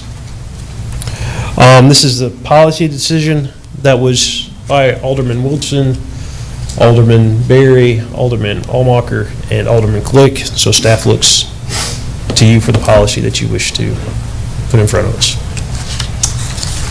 Very good. With that, open the floor for comments on the moratorium content that we reviewed with these boards. We saw what other cities are doing, and so open it up for discussion. I have one quick question for you. This sample ordinance, I don't want you to give away your secrets, but was this a ChatGPT? It was. It's the markdown. Yeah. Yes, it was. Good use of And it actually came back right because I have one, what is it, from, It's a great tool. what is it? Yeah, no, yeah, what is it, Nolensville moratorium, and it's the exact same way, so might as well use the tools you're given. Sorry. Of course, a lot of the examples that were presented were from anywhere from England to Japan to San Francisco, so I don't know how much applies to Tullahoma. So the first question to the board is, comment is, do we need a moratorium today on any future development that we have in sight? Well, whenever I look at, even in the, this part that identify the need, common reasons are updating zoning codes, conducting comprehensive planning, addressing infrastructure concerns, or responding to sudden development pressures. I think that we hit every single one of those. I mean, we're in the middle of trying to revise our comprehensive plan. I think that there are definitely infrastructure concerns in the city. And with the amount of things coming that we've already passed, and, with the other things that's coming, the PUD and whatnot, I think that we that's kind of cause for concern, not even just my concern, my biggest concern, and what I get the most from the citizenry, is that, is this going to raise our taxes? And we have to kind of also consider that Manchester is expanding rapidly as well. We're going to, the mega sites coming, there's, all of us here in the city are paying county taxes too. So what happens when our city taxes double and our county taxes double? I can't live here. And I know a lot of people that are in the same boat. So I think that, I look to you, Mr. Rush, for guidance, because, it's just, I think that we need a moment to pause and to know that we're getting this right. We're in the middle of, doing our comprehensive plan, and we haven't even finished with that yet. So those are my thoughts. Mr. Rush, did you want to address that? Yes, I'll go ahead and address that. I believe we're doing pretty well right now. The TIF will pay for itself with all the infrastructure and everything else if it's approved, of course, by the BOMA and the county. Our roads are in good condition. We haven't really grown. What is it? We're growing at 0.8 of 1% over, 2010 till 2020. So we haven't even grown by 1%. Right now, if you look at the American Community Survey ACS data over a 5-year gap, right, we're growing at 1.37% right now. They estimate that until about 2030. So we're not growing anywhere near the amount of everything else around us. To even talk about impact fees or moratorium, people are growing anywhere from 15 to 20%. We're over a 9% gap in 5 years. We haven't even touched that. So could we talk about this in the future of actually updating some stuff? Yes. Is it needed right now? Staff does not believe so. Thank you. Yes, Ms. Cheney. I have a question about where it says on page 137, about under Tullahoma, it says, has a star pending the PUD along North Jackson. And I'm not certain, does the public understand whether that has been actually been approved to come in? That hasn't been approved yet. That'll be in front of the board, Mayor Alderman, and an ordinance next Monday, and then, the fourth Monday in October. Okay. So that's how not would a included. moratorium affect the PUD? Would that prevent the PUD from coming in? No, it would not prevent. Well, it depends on if we limited building permits, technically. Correct. So what I would say about this is, Ms. Cheney, you do bring up an excellent point. The 996 units, you would need to add that in to Tullahoma's. So that would make us at, y'all do the math for me, 996 plus 229. So now look at those numbers up top. We are now over 1,100, which is over double Manchester and over 5 times Shelbyville. Yeah, but then Manchester and Shelby would have to add in their projected as well, so that's not apples to Well, it's not apples. projected that's anymore frightening, since too. it's It's still already, projected, because we hadn't passed it. the PUD? Yeah, it hasn't passed. Doesn't even come. It hasn't even come to the board yet. Well, I mean, it's already been passed to the planning commission. But that is, what you're seeing there from Manchester, stop me if I'm wrong, that's what they've already done. That doesn't count. Correct. So this is what they've passed so far this year, is the 197 for Shelbyville, the Manchester 409, and the 229 for Tullahoma. Global Homes has actually already been in front of the Shelbyville Planning Commission, starting in 2021, as my research indicates. Mr. Dean, you had a comment? Yeah, if I may, just to add to the conversation of numbers. So we have the 229 from this year, not counting the PUD, for plats, or excuse me, I guess it wouldn't be plats, but it would be lots which total up from the plats. That's for just this year. I did a little research and went back through the Planning Commission agendas through 2020, which is what's available on the Tullahoma, Tennessee government website. And And by my count, and this includes some UGB areas, and that would be including this figure of 229 from this year, there are approximately 730 allotted areas from plats since 2020 that have been approved. And I did a Mr. Man, and I drove around to all these places. 63 houses have been built on these. So then that may take into account some plats that are off the table now or whatever. I know there's one that's, I think it's 100, there's one plat that got pulled, but the point being is there are several lots out there in excess of 500 or 600 that have not even been built yet. Now, there's several of them that look like they're underway, but the homes aren't on them yet. So Charles might be able to update that, but the point is there's a lot of lots that have been approved or in the offing to be approved with the PUD. Nothing's on them yet.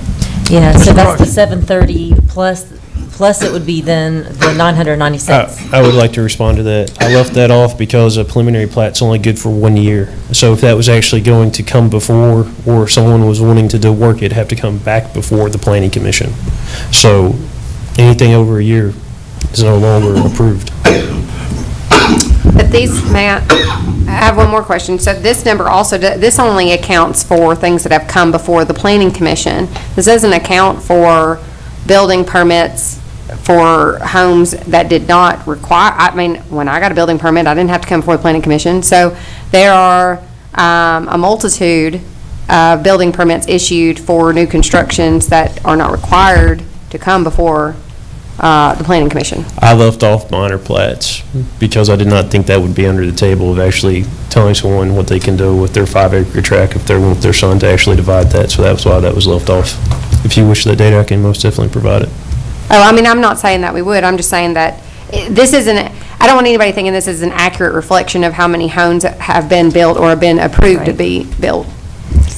I understand from previous information that I've obtained that 39 houses have been begun construction in Tullahoma this year, 39. Yeah, and that's what I mean, we've actually permitted this year, is 30. Which is kind of. So in 10 years, that's 390 houses. That's not much growth. The county released some data, and they took Coffee County, Manchester, and Tullahoma, and this is last year, year over year, on real property value increase, right? This is the tax money coming in. Manchester, I forget the exact numbers, Manchester's like 4.5%. This is on their tax books, right? For like a 4.5% increase in their real property taxes. The county was like 3, 5, 6, right around there. Tullahoma was 1.6. So when the question comes up of, is this going to increase my taxes? What is going to increase taxes is if we continue down the path that we are. Because if you have 200 homes, let's just keep that math simple, but you have $2 million worth of things to pay for, then that distribution stays the same. Well, that cost year over year continues to increase because we're like every other business out there. Our employee, our personnel costs increase. The cost for us for fuel increases. All the inflation hits the city of Tullahoma the same way it hits everybody else. And if you're not increasing, now I think that there are, and this will get into that impact study thing that we've talked about, there are some things that are bad bets, right? Sometimes maybe that 2-home townhome, and that's where I want to look at fiscal impacts on this lot. Maybe that's not good for us because maybe that does have a negative fiscal impact on the overall population. A single home on a 5-acre lot, that is going to cost taxpayers more money than putting 3 homes on that 5-acre lot. And so those are things that we do need to consider and why it is important to do, and it's in this next thing, some of these impact studies. As far as moratorium, is the suggestion that we wait until 2024? Until that comprehensive plan is done? I have to play devil's advocate with some of what you just said. So, you know, if you increase the number 2 significantly, in too short of period, But you don't do that. Well, hang on. So the premise behind what you're saying is, the same 200 people are paying for the services that are continued to increase. But here's the problem. Many times, if you're just increasing the number of homes, houses, apartments, whatnot, it doesn't necessarily you're increasing your tax base comparatively. Because if they're renters, you're not necessarily just, creating a lot more money as far as your property tax increase. But what you are doing is you are creating more people to have to provide services for, like schools, fire, And that's my question. roads, Where et cetera. where are the fire halls that we're going to have to build? Where are the schools coming from? Yeah. Where are those things coming from? I don't think you go willy-nilly, and that's the conversation that we spent an hour and a half on a couple occasions. I think a moratorium is, I agree to this because I think it's important to have discussion, but I think it's a hammer, where a better approach is kind of what, you don't go willy-nilly and you don't want to grow unchecked, but we don't know. If I asked, I don't know what the cost of 1,000 square foot residential home in the city of Tullahoma is and what that tax burden is. That's the stuff that we need to be figuring out. We should know on an R1, this is what this cost in this area of town. In an R1 in this area of town, this is what it costs. This is what it costs for a duplex on this side of the land. And that's where you do these fiscal impact analysis when a development, and I know people are going to hate that, but when something comes in, you have a fiscal impact analysis that's done, because we've had an economist, not yet, but that's something we do. We have an economist come in and tell us what the cost of these things are. And then instead of basing it off of, because you're right, you can't just base it off of, oh, it's 2 homes and it's this acreage. But if we can put a price to it and we can put a cost to it, then we're making decisions based off of actual fiscal data versus, we don't need 20 more homes. Maybe we do. Maybe we do need 20 of these types of homes. Maybe we need 10 of this type of home. But we can't make any of those calls until we've had some sort of fiscal assessment done. Well, Are you arguing for or against a moratorium?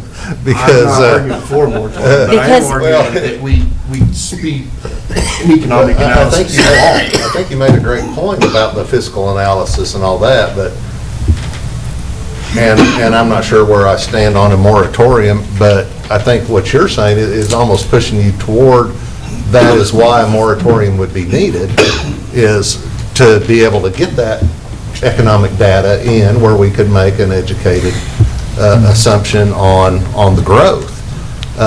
And without going crazy and growing too fast, and then we find out we did the wrong thing, so. And that was my point, is that I think, that the planning commission, as long as that they're just making decisions based on, well, did they meet the minimum requirements? That's not gonna, that may have gotten us through till now, but that's not gonna, when we're starting to talk about this amount of growth, that's not gonna cut it anymore. We're gonna have real data on how much it's gonna, if we're getting 1,000 units, that's not even accounting for the children. And there's probably gonna be way more than 1,000 children. And do we have the funds for the schools? Do we have the funds for not just the upkeep in our normal roads that we currently have? Are we going to upkeep the new roads, the fire halls? Even for this one development, we're going to have a fire station or maybe 2. Those are my questions. So we can't continue. I thought that this is a good way to go, the moratorium, because we can't keep just making decisions based on, did it meet the bare minimum requirements? And that's why that I thought that we all needed to kind of be on the same page about that, because as long as we keep just putting things through based on the minimum requirements, we're all going to be unable to afford the homes that we're currently living in, because this is currently happening in Manchester, in the county, and it's getting ready to happen here. So in conversations that I've had with Sue Wilson, we've talked with Butch quite a bit, I've spoken with all of our department heads, we realize that you need to make data-informed decisions. I know, as Alderman Berry has referred, we've had several conversations that really talks about making sure that we can drill down and provide you with that data. One of the things that I would ask you is to go ahead and begin telling us what data you want first, if that makes sense. We have a plan that we're going to be able to provide that data to you in relatively short fashion. You know, by the end of the year, hopefully, we can start providing you with some real actual data that could drive some of your decisions. Oh, yeah, I have a couple of things to add to it. So going back to that mission and goal, so one of the reasons why Tullahoma is not going to show as much growth as some of the other areas is because we didn't have, to begin with, the beginning of this year, or past few years, farmland to the extent that was not developed like the city of Manchester and other cities did. Most of our land, good majority of it, has already been developed, which would mean that our city, unless we're annexing property in droves, is going to, our growth should be slower, much slower than other rates, considering the available land that we have to develop.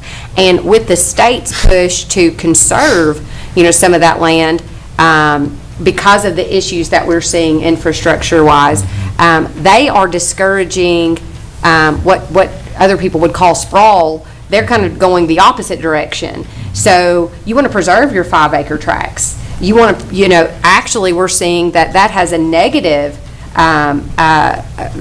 That's not what the state's saying. The state's saying is preserve your agricultural land. They didn't say preserve your big 5-acre tracts. They said preserve your farm. Actually, they said, I'm going to correct you, they said not just your farms, but define a farm. So we said small to large. They're not setting a cap on it, but what we don't want, there's this big push with progressive urbanization against sprawl, meaning, there should be 10 houses on 5 acres, not one. And I don't feel like the city of Tullahoma, going back to that mission, going back to that base mission, that the city of Tullahoma wants that. We want to preserve some of those larger tracts, 1-acre lots, 5-acre lots, whatnot. And I think we need to determine where those need to be concentrated, if you will. And so with that, considering our landlockedness and in relation to other cities, let's define the term growth. What is growth? And let's determine what a reasonable amount of growth is. Is it number of people? Is it number of homes? Is it available land that has not been developed? What is the appropriate amount of available development land? We don't want to grow it all at one time. We don't know what we might be missing out on in the future if we do that, or what the needs are for the future. And I'd like to go back and remind everybody that a few years ago, when we decided to spend $10 million on Fair Elementary, not that we probably had to, but I was saying this 2-3 years ago, hey, the growth is going to happen at the north end of Tullahoma. And rather than building this $10 million elementary school, we might ought to start thinking your next fire department and your next school is going on the north end. This was pre this PUD, this was pre everything that happened a few years ago. And so I think that, again, looking at our comprehensive plan, what is our mission, what is our goal, let's define what growth is and what a reasonable amount of growth is in that plan, so that we can determine what our land needs to look like. That's why it's important for us to do that comprehensive plan, and putting it out a year from now, we can't answer these questions. Yeah, it is. It's important. But in the meantime, my issue is that there's a lot of stuff. This is just what's on paper in front of us. What's right here, plus the 996 units, the 730 that Mr. Dean mentioned. Those could potentially, even if it has expired, maybe they got held up doing something and they're going to come back and resubmit those. I mean, we have no idea. They were once, and it would be interesting to know, out of those, how many of those did we rezone these properties? Because it's, and that was my issue with the 2040 plan, is that all of the place types on there was going to blanket rezone the whole city. it was going to do it. And once the zoning has been removed from agriculture to whatever that place type was, then it would never have to come back to the BOMA again. Comporting with it. And so, because all of that's just then decided by the planning commission. So, these are just things that are black and white right in front of our eyes. And as long as that we have the mindset that we're just passing things based on whether or not that it meets the bare minimum, then I think that I feel like that there's trouble brewing, that we're not going to have the money to pay for, we're all going to see a tax increase. I don't see how it's not possible. Mr. Worship? Yes, this is not a legal issue at all, but I do want to point out to you all that I was the Planning Commission last time when this matter of the new development on North Jackson Street came up, and there will be a presentation at our board meeting next Monday night about that. A lot of the issues that she has addressed here, or raised at least, will be addressed there. It's going to be financed by a tax incentive financing program like we did Publix and the shopping center out there. They've got a plan to create tax incentive that will be help develop our school system, for instance. They have agreed to provide a fire station site for us, or to acquire one for us. So this developer appears to be very responsible and appears to be somebody that's going to work with us to meet our concerns. One of the things they did do was they removed an exit from that development onto Ledford Mill Road because so many people in that area were concerned about the increase in traffic on Ledford Mill Road. So I think they're going to work with us. Now, bear in mind that there are vacant lots in subdivisions that have been approved in Tullahoma for years that are still available for building.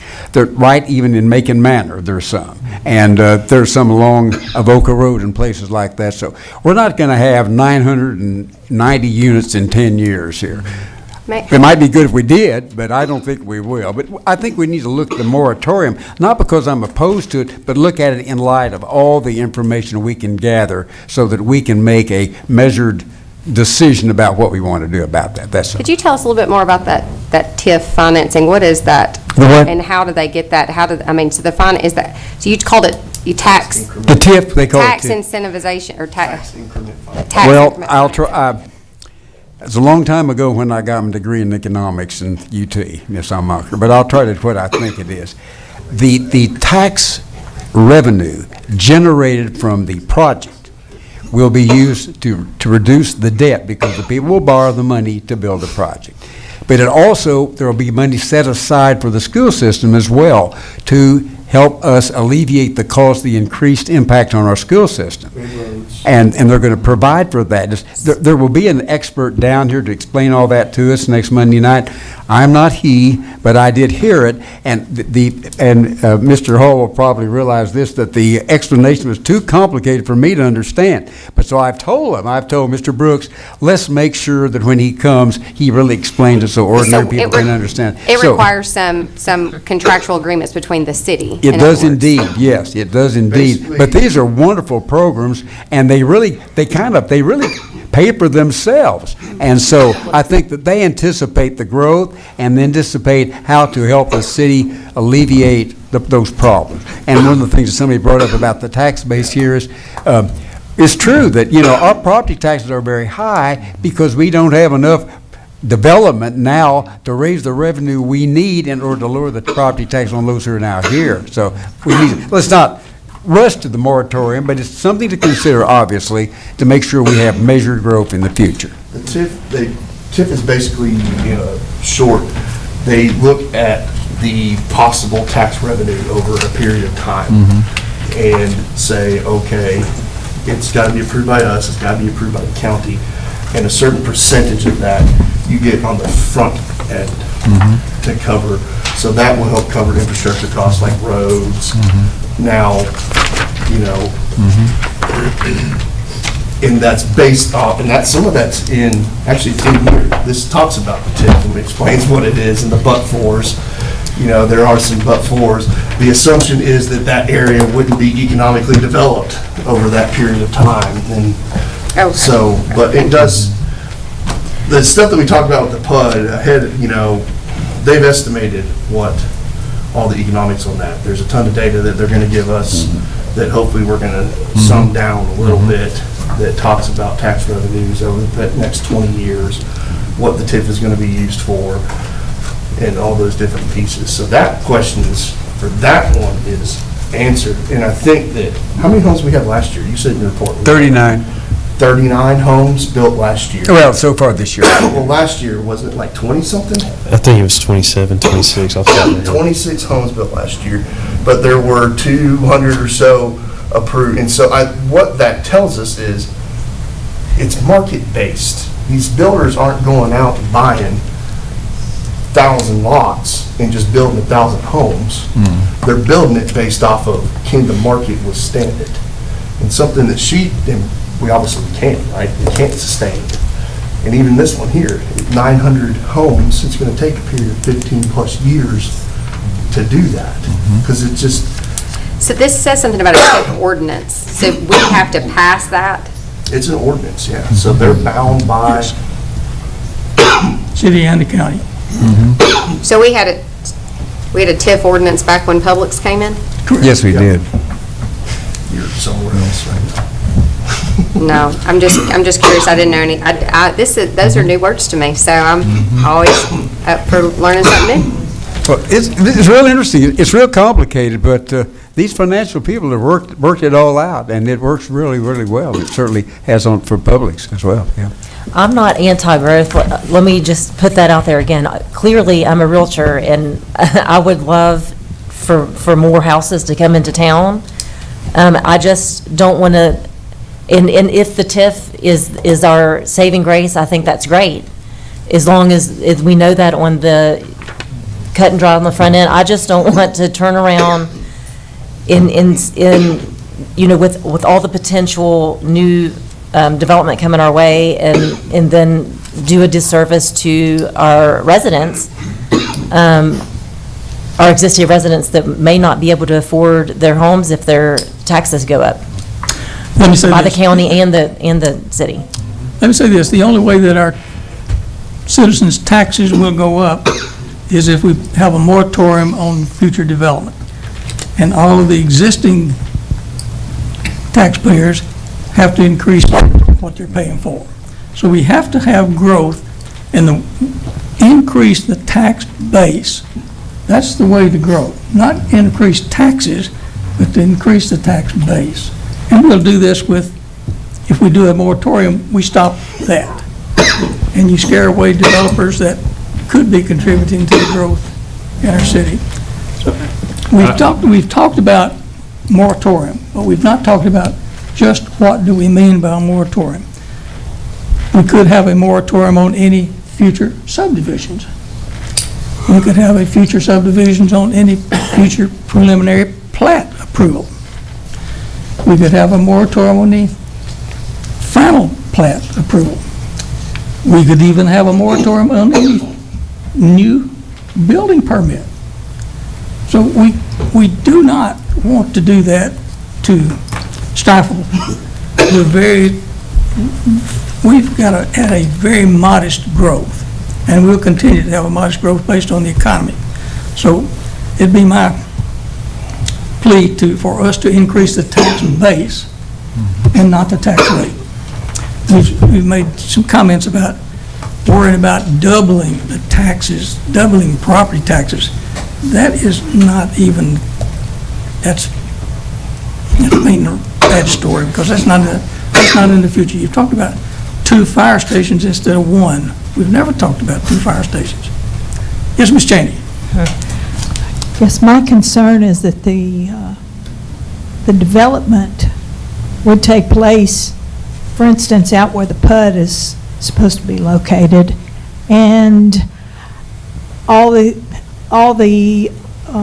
existing neighborhoods and parts of town would be neglected because of all the energy that has to go out there to take care of all that getting built. I just see a lot of need around the city and of things that need to be done versus building a bunch of new stuff somewhere. If I could chime in, I kind of go back to, I agree with you. but we've got to have the money in order to do that. And part of our challenges right now is because our property tax base has not increased, the cost of services to our city does keep increasing. Just look at fuel alone for all of our service vehicles.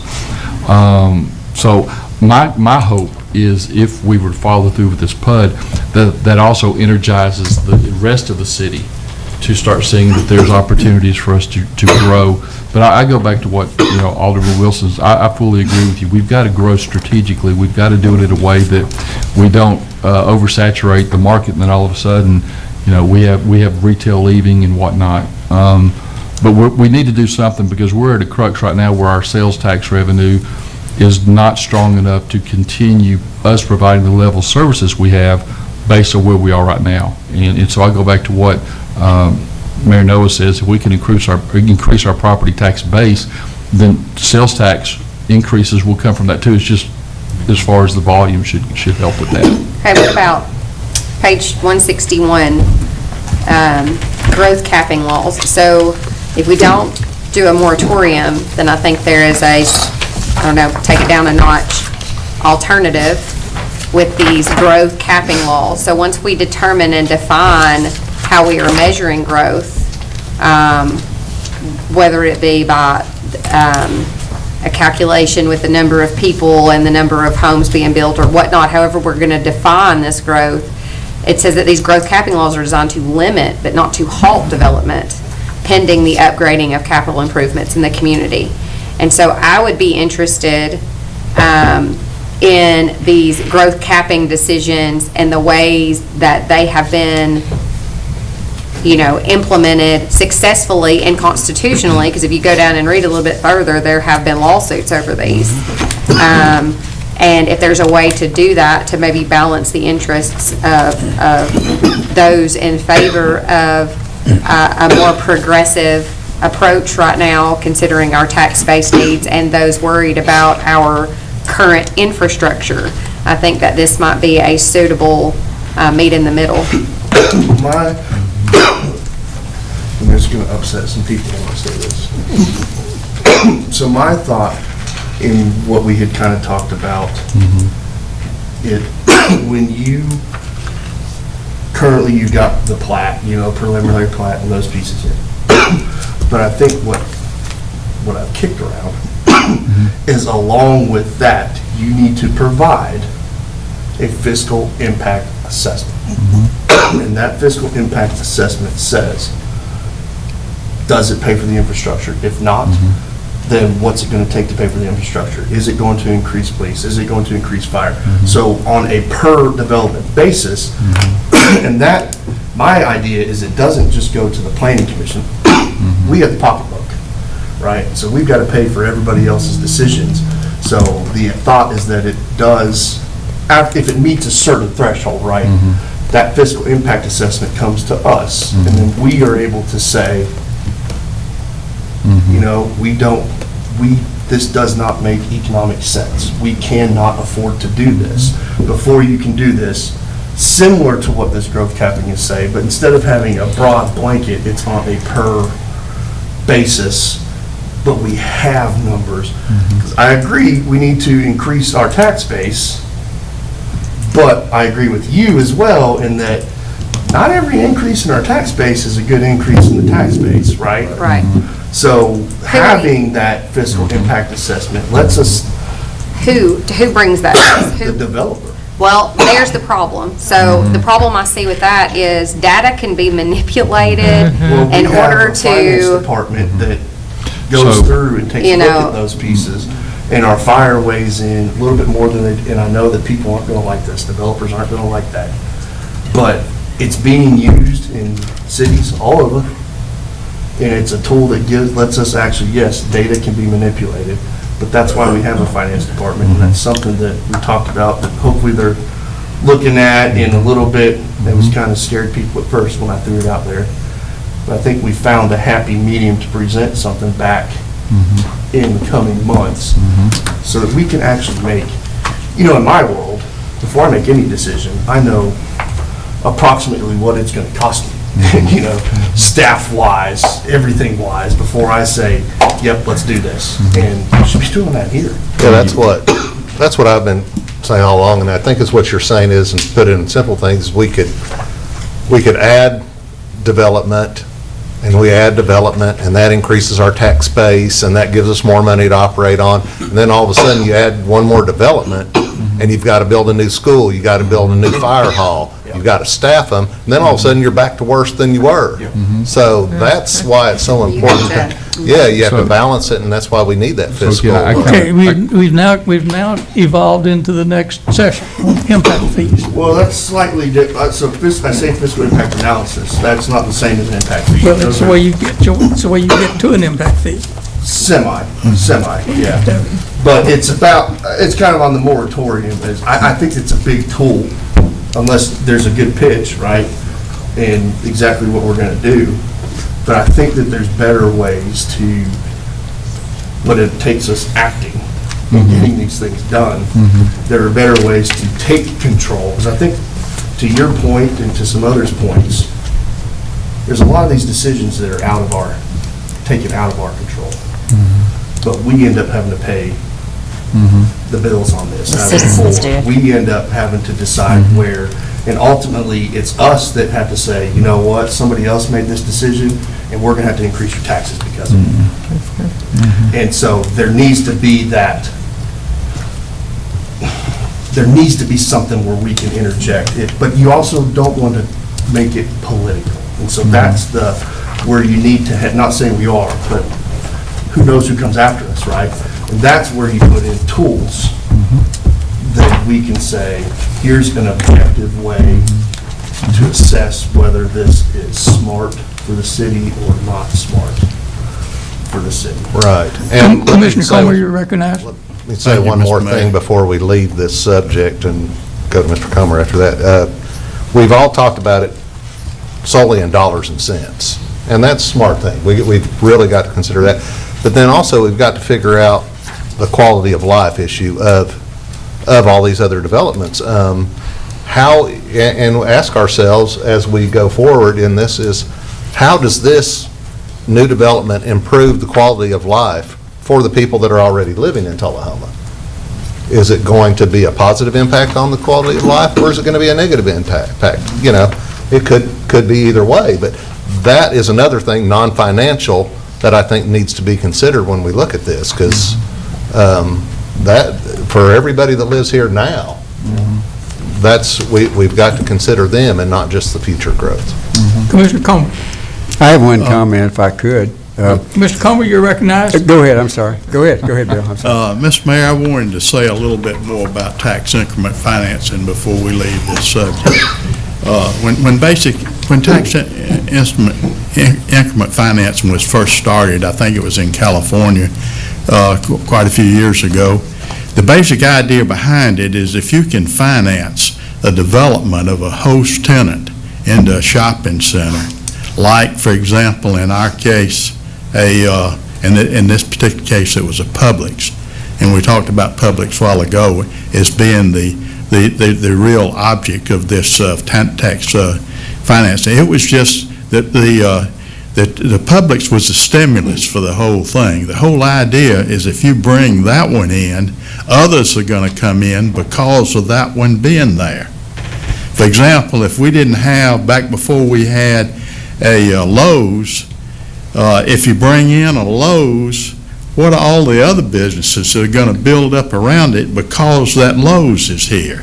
So the tax increment you're talking about is defined as that what you have the current level projected in the future without any tax increases, just say it's going to be flat for 15 years or whatever the term of the finance is.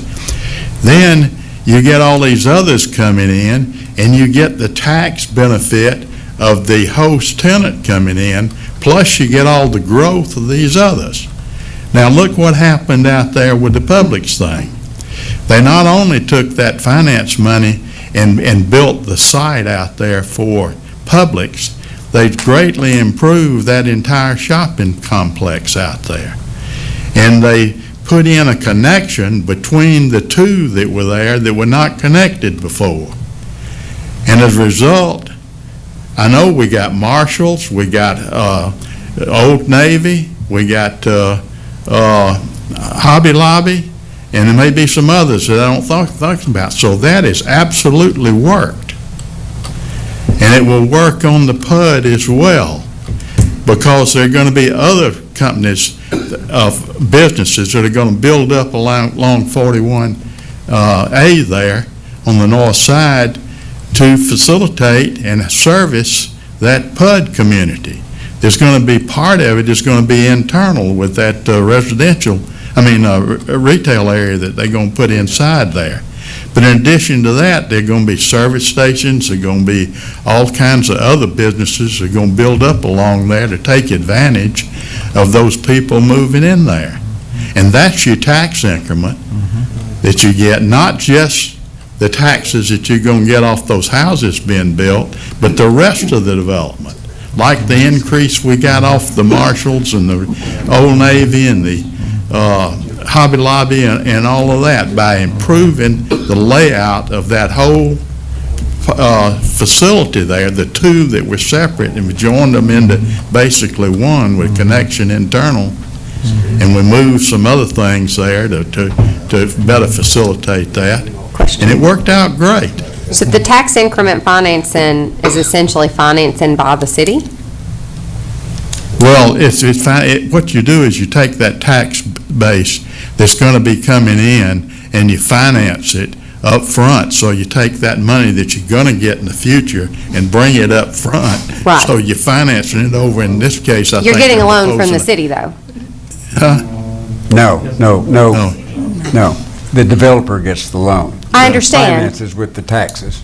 Finances with the They'll taxes. explain this all in much more detail next week. Mr. Comer and I heard. So what's the ordinance that you pass? So if you're getting a TIF financing, obviously has to be financing, where is the money coming from? You don't get TIF financing from the bank, I guess is what I'm asking. Yeah, it does You get come from TIF the bank. financing from. The payments come from the from the future tax- tax increment. Right. and it's paid Increments, so back. whether it's with the city or with the county or. And then with the revenue that they get from the Sure, development that they but build and all that, yeah. It's a secured loan essentially with the future tax base, but That's you're correct. getting the loan from the city or the county, whoever, that is going to receive the increase. We're kind of a vehicle for that. We're not necessarily getting the loan. I'm not competent to explain this. They're going to bring somebody that can explain all the details to you next week. I only brought this up because I thought that information would be helpful to us in discussing the moratorium issue.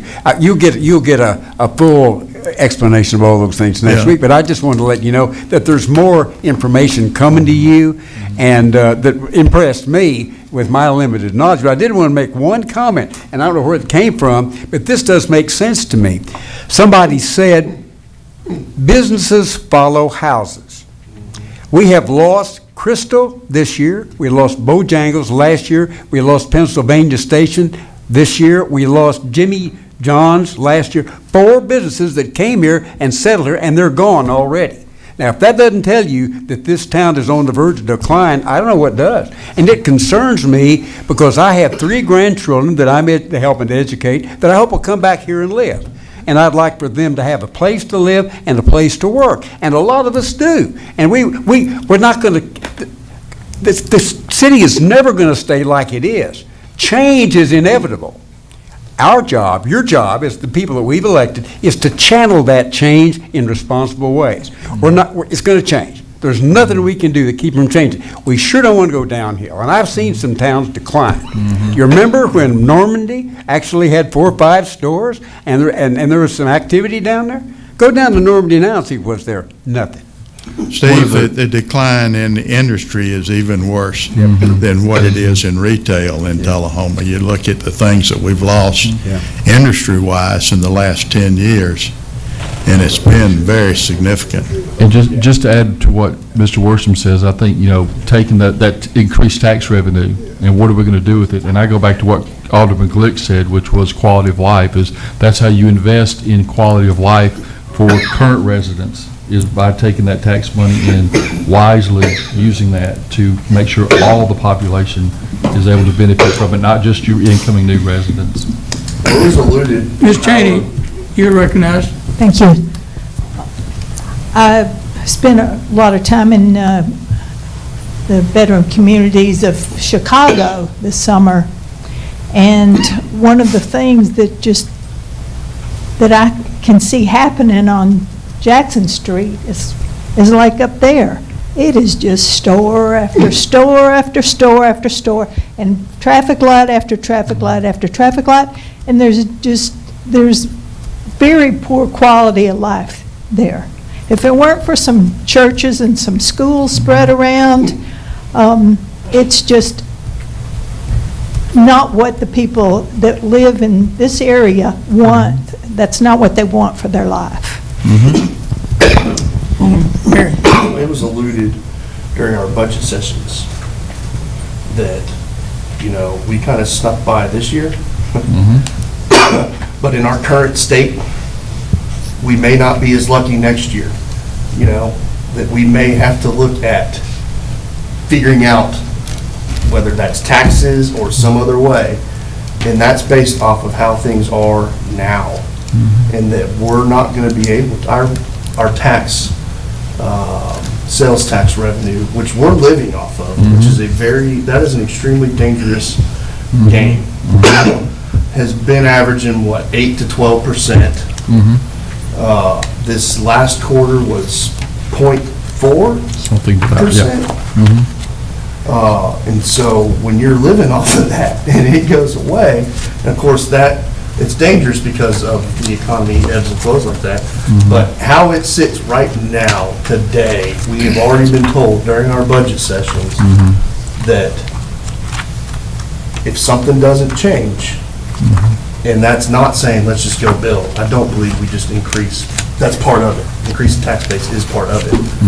But if we don't change, then that is the answer, is yes, taxes are going to go up if we just continue down the same road. And so that's on us to figure out whether it's development or retail, or he said something, retail chases houses, and they do. And then when you look at something that always kind of worries me long-term, what's made Tullahoma attractive is, one, our location, right? And then in Manchester, they've got the interstate and stuff up there, but every time something tries to go along the interstate, they have this sewage problem. And so that's always turned stuff down, and businesses have come here to Tullahoma instead because of the micropolitan size. But as the state closed that deal on the mega site this month, next month, that's going to happen in the next 5-6 years. And as part of that, sewage is coming along 24. Houses are coming to Manchester, and that is something that we do have to think about, because retail does follow houses. And so as you add sewage along 24 and that becomes more attractive, you're going to look at, do I want an Old Navy in Tullahoma that's got 120,000 reach, or do I want to stick that Old Navy on 24 that's got $1.5 million in the same time span that Tullahoma does? Now that's kind of dramatic, but it could put a stop to our advantage. We are losing that advantage. And so making the right investments, not just, because it might have been Jenna that said, we have limited space, right? So we're never gonna become Murfreesboro, or it's just not, physics doesn't allow that. But we could either grow ourselves out, like she said, or we could just stop, period. And then Manchester, Winchester, and stuff. And if that's what we want as a community, that's fine. I'm okay if that's what the community wants, then that's what we do. But we just need to know those. One comment to the mayor's point. Moratoria it's a heavy-handed resource. It's available. Tax increment financing, as Steve said, business follows housing. The connections are obvious. I think Charles pieced this together perfectly to help us see the tools that are and the resources that are available to build a bridge to a beginning of a future in an orderly way. What this says, one side of it says that revenue projections essentially are set aside in a special account, and the developers, based on your due diligence, or the city's feeding you information that constitutes due diligence on necessary infrastructure, the due diligence beyond your information of funding for whichever is the most critical component. Right now, we're talking about sidewalks along Cedar Lane because there was some emergency federal money available. But what I've listened to for 24 months or so at your meetings is citizens talking about a 58-foot wide river in their front yard when it rains hard, and children walking, slogging through culverts to get to school because there's no safer place for them to traverse to get to school. And so above-ground stormwater management systems are tricky, but this suggests that it's a pretty rosy picture. Yeah, but it's not. So, going back, let's just talk about the public. So, the TIF financing in that, this is just an example, the TIF financing in that respect would have been gone to, I don't know, maybe put in the infrastructure there with the lights or the development there. This that I've just read, because I'm already thinking in my head, how does this work? So TIF is a public financing method that is used as a subsidy for redevelopment, infrastructure, and other community improvement projects. The original intent of a TIF is to stimulate private investment in a blighted area that has been designated to be in need of economic revitalization. So through the use of a TIF, municipalities typically divert future property tax revenue increases from a defined area or a district toward an economic development project or public improvement project in the community. TIF subsidies are not appropriated directly from a city's budget, but the city incurs a loss through foregone tax revenue. The unintended consequences are that TIF districts have attracted much criticism, and some question whether TIF districts actually serve their resident populations. And it says that the TIF process arguably leads to favoritism for politically connected developers, implementing attorneys, economic development officials, and others involved in the process. And in some cases, school districts within these communities are experiencing a larger decrease in aid that would have otherwise gone to them, because you are essentially foregoing your future tax revenue increases and going ahead and spending that ahead of time. So there's a double-edged sword to this, and I want to say that it may be appropriate and it may be a good thing, but that's why I said this requires, I think you can paint the rosy picture any which way you want to. I think you have to be very careful with such. I want to state that I, as an attorney, am not involved in this at all. I'm just making my statements, to help you all. Oh, yeah, no, I'm not saying you are. I was just reading that. And that's probably true. Yeah. But there are two sides to every issue. We're not dealing with the blighted area. We're dealing with a vacant farm that's producing very little revenue now, and requires no infrastructure to be there, and a development that will produce a lot of revenue and arguably more revenue that it's going to cost us by far to service all that. So I'm just saying that there's two sides of the story, and I'm not disagreeing with that, but I think that the function of a TIF also involves more positive things than that particular. Just remember, we're foregoing future tax revenue in order to do something now. But we don't have that development now. We're foregoing tax revenue on that development that doesn't exist. We'll never get it if they don't develop it. Sure. You know, I think you have to weigh it. Yeah, And yeah. Charles, in his infinite wisdom, included this in our packet, this very thing. And so it does talk, foregoing that's the but-for test that it talks about in here, right? Will we not have gotten that revenue but for this development coming in? Right now, when you look at, okay, are we going to forego, how much is that piece of property giving us in tax revenue? It's just that property tax on the farmland there. I think it's just farmland, right? Yeah. So $3,000-4,000 a year. Are we willing to forego that let's call it $6,000 a year? Let's call it $10,000 a year.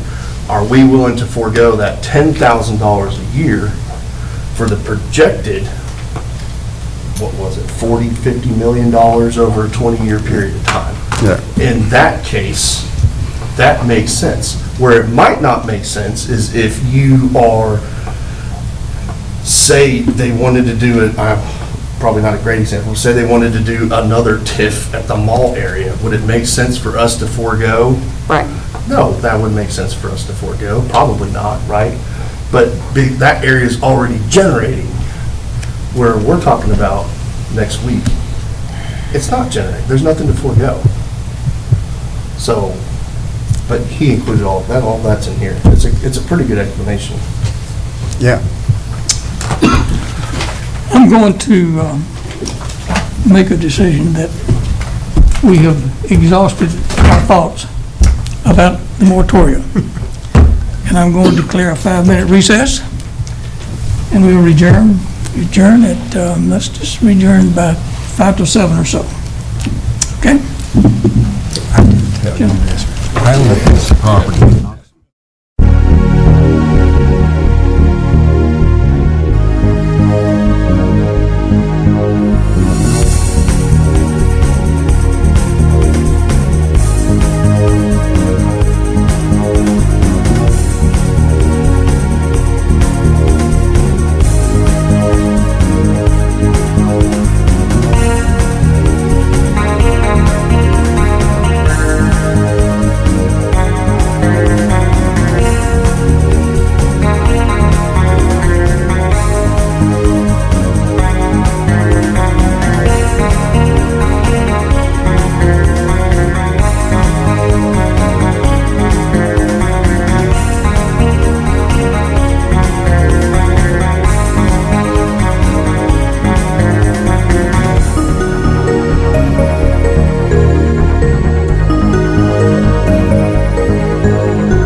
bring up I smoked some wings over the weekend. Boy, they were good. I made this garlic butter rub. Did you bring any with you? See, I'm not a huge wing fan. So, but I cook wings all the time because I love to You cook have them. no idea. And I like doing the rubs and all that, and I'll give them to my mom or, Started discussing. you know, whoever's nearby. I'll make you, next time I do some wings, I'll let you know. From the city. I'll bring you some hot off this fresh We off the pay them smoke. back to the check every year. Right here, I'll drop them off your house. But there, I got the wings down. From the county. You got all that down. I still got You gotta listen to me. A minute before you stand up, let them know it's coming.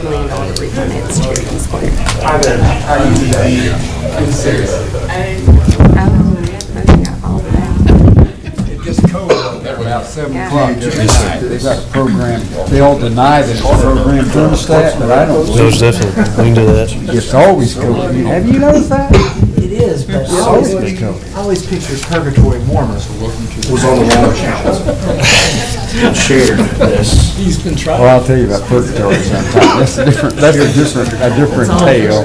Yeah. He's grabbed that microphone about 5 or 6 times. Something I said. They got me in trouble. Yeah, but, This shouldn't take long, impact Guessing fees. somebody was logged in there, and thought that on theirs. I hope. I won't say it, I promise I won't say a word. I don't care about impact fees, that's up to y'all.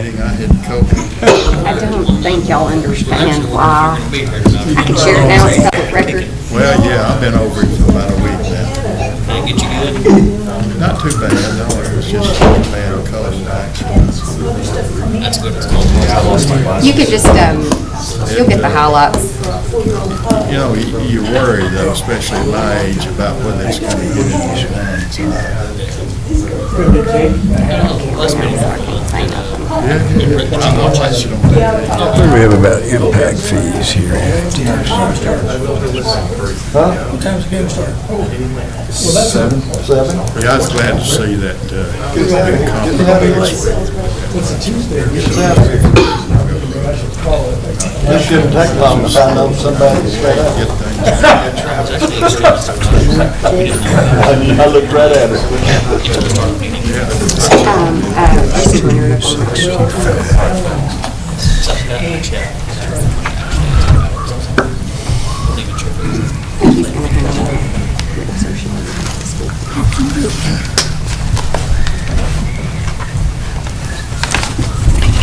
While we're still on intermission, may I just offer the final piece of my comment was, let's try in our due diligence examinations to ensure we include the law of unintended consequences. Preach.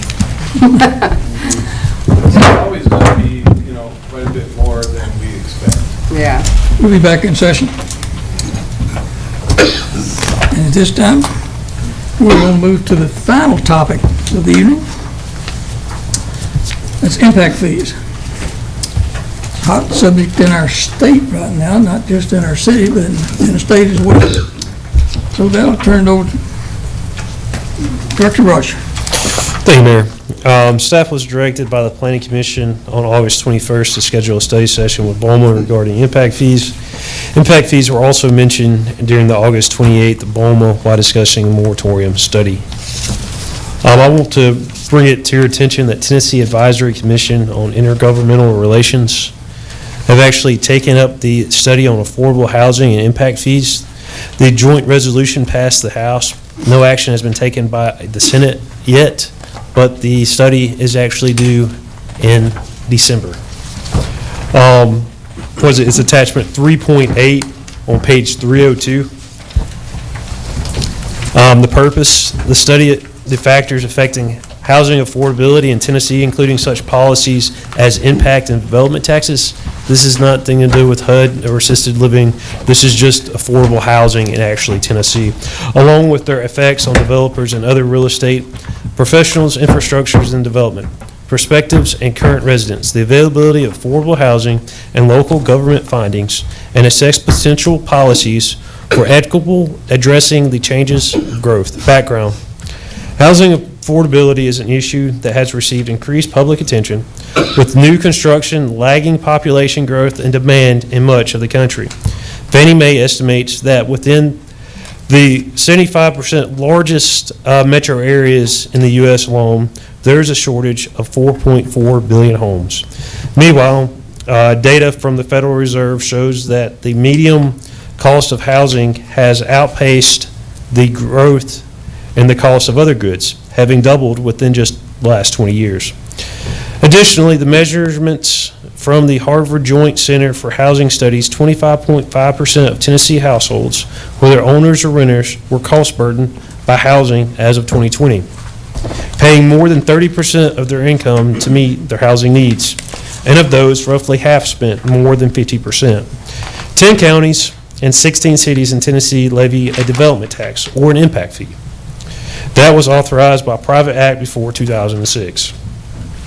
On June 20th, 2006, the County Powers Relief Act preempted any future private acts authorizing a local development tax or authorizing a county to enact an impact fee on real estate transfer tax. Cities incorporated under the general laws of Mayor Alderman Charter or the general law modified city manager council charters are authorized to levy impact fees. City of Tullahoma is authorized to levy impact fees. The County Powers Relief Act has authorized the 39 county governments with either 20% increase in population between the two most recent census or a 9% increase in population over the most recent 4 years of census estimates to enact an adequate facilities tax to fund educational facilities. Of 39 counties that are authorized by the County Powers Relief Act to levy an adequate facilities tax, 4, Bedford, Jefferson, London, and Trousdale have done so.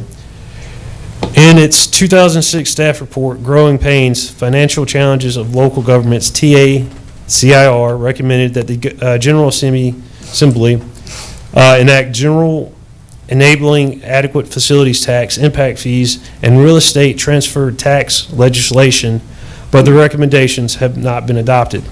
In recent years, there have been attempts to extend impact fees or development taxes to other communities, including Senate Bill 1840 by Hensley and House Bill 1675 by Sepecki in 2022, which would have enabled Monroe County to levy impact fees.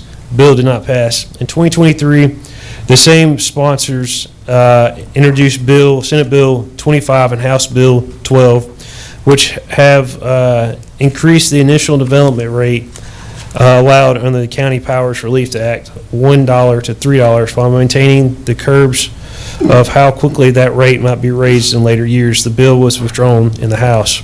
In 2023, Representative Sparks filed House Joint Resolution 139 requesting a study from the TACIR on housing affordability and impact fees. When the resolution came up for initial discussion for the House Property and Planning Subcommittee, a large contingent of realtors and property developers from Rutherford County was presented with one of them, Hunter McDowell, giving testimony. He cited the average cost of new construction in his county as being over $495,000 and linked this to the county's school facilities tax of $1 per square foot on new construction, with Smyrna's impact fee of $3,000. He said that government fees constitute 25% of cost of new living in Tennessee. Thus, HJR 139 is still actually in discussion and still being studied, and we'll actually have a full report in December. So just keep aware of that whenever you're talking or thinking about impact fees. This has been a hot topic for many. Many have even said that they should outlaw impact fees. So this is actually going to be picked up by the Senate. Everyone's saying it pretty much is. So Tennessee, there's a good chance that they voted on this, and if we put up impact fees in 6 months, we develop all that, and then in a year they could say that no, we're not doing impact fees anymore. So just keep that, be aware of that, please. Okay, but one comment. Today, impact fees in Tullahoma are legal. Correct. You can pass the impact fees. But that's subject to change with the General Assembly in December. Yes, sir. Yep. Okay. So you can pretty much have impact fees for anything that you want. You can have school impact fees, you can have police impact fees, you can have fire impact fees, you have impact fees for just building houses. It's actually just whatever you're determining. Just keep in mind, though, if you, let's just say, example of District 1, you're having a huge development going in District 1, and you're saying that you're going to have a school impact fee, District 1 schools get that impact fee. It has to be roughly proportional to the area it's going to be serving, right? So we're saying right now we're faced with the potential of it 996 planned mixed-use development going in. The fire department has already indicated that they are in need of an additional station.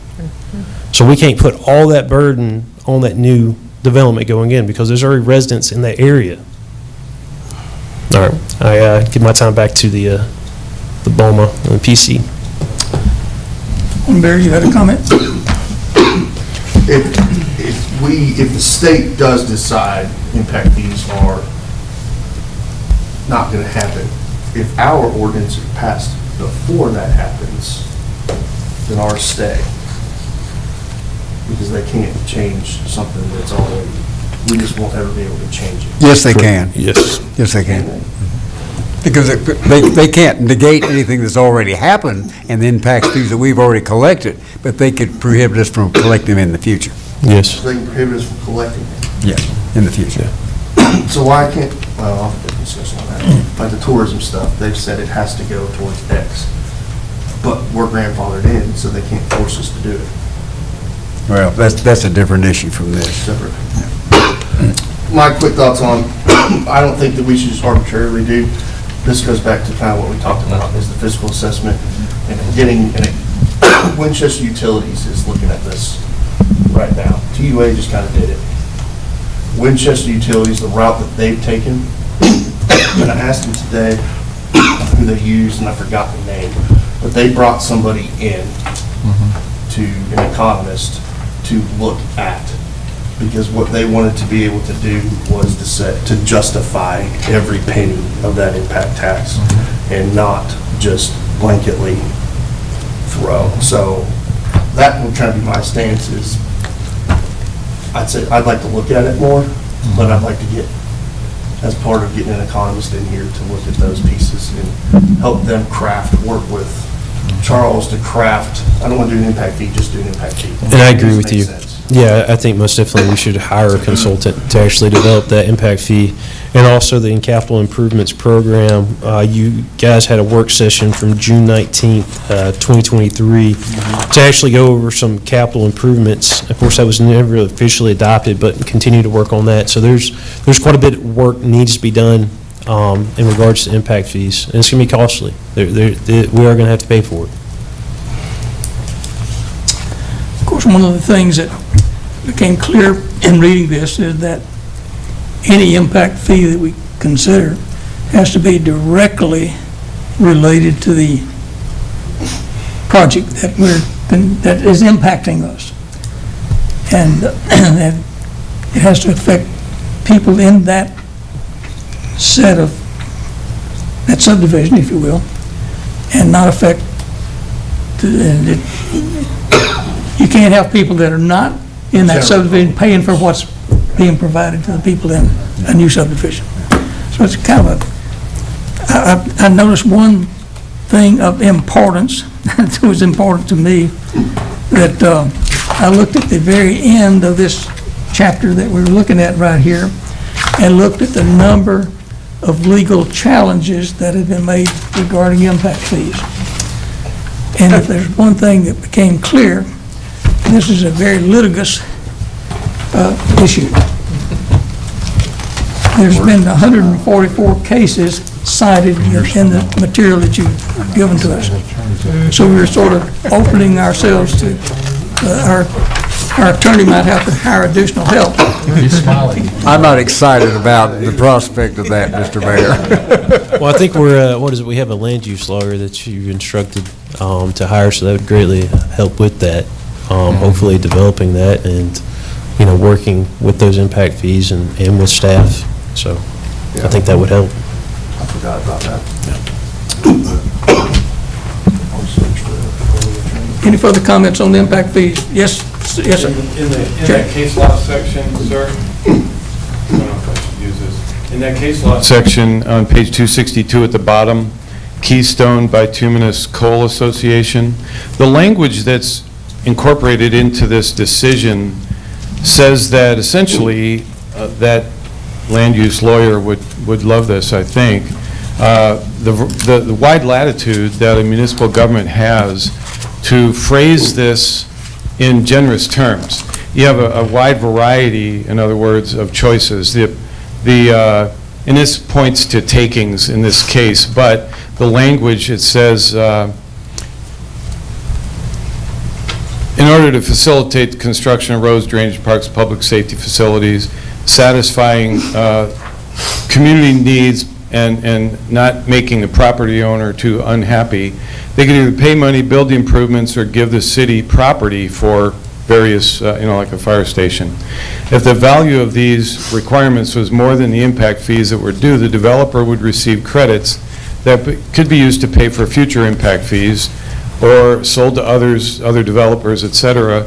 In some cases, exchanged with the city for cash. And in this case, the credits expire after 7 years. A different case, they could give them an impact fee gift card. So it seems to me, again, the common sense test and logic would suggest that because we want development, we know we need it, we need more homes, it's proven throughout this document and throughout our lives. These businesses that are interested in and have come before you and made their pitch, I think would be receptive to that kind of flexibility. That's what struck me as I read this once Charles sent it. I thought, well, good. I mean, an impact fee, it sounds negative and painful for somebody. It doesn't have to be negative and painful inequitably. We can all feel a little bit and still get the job done. That's what they did.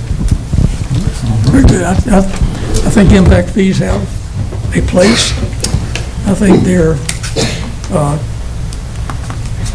they prevent a negative impact to existing property owners who are not related to a development and are going to derive no benefit from that development. So why should they pay for that development? So that's where an impact fee, I think, could be advantageous. I don't know that in Tullahoma today, we're in a position to incorporate impact fees until we get the data that you've been pushing for and talking about. So I think we'll defer further conversation on impact fees until we get that data. With that, the meeting is adjourned.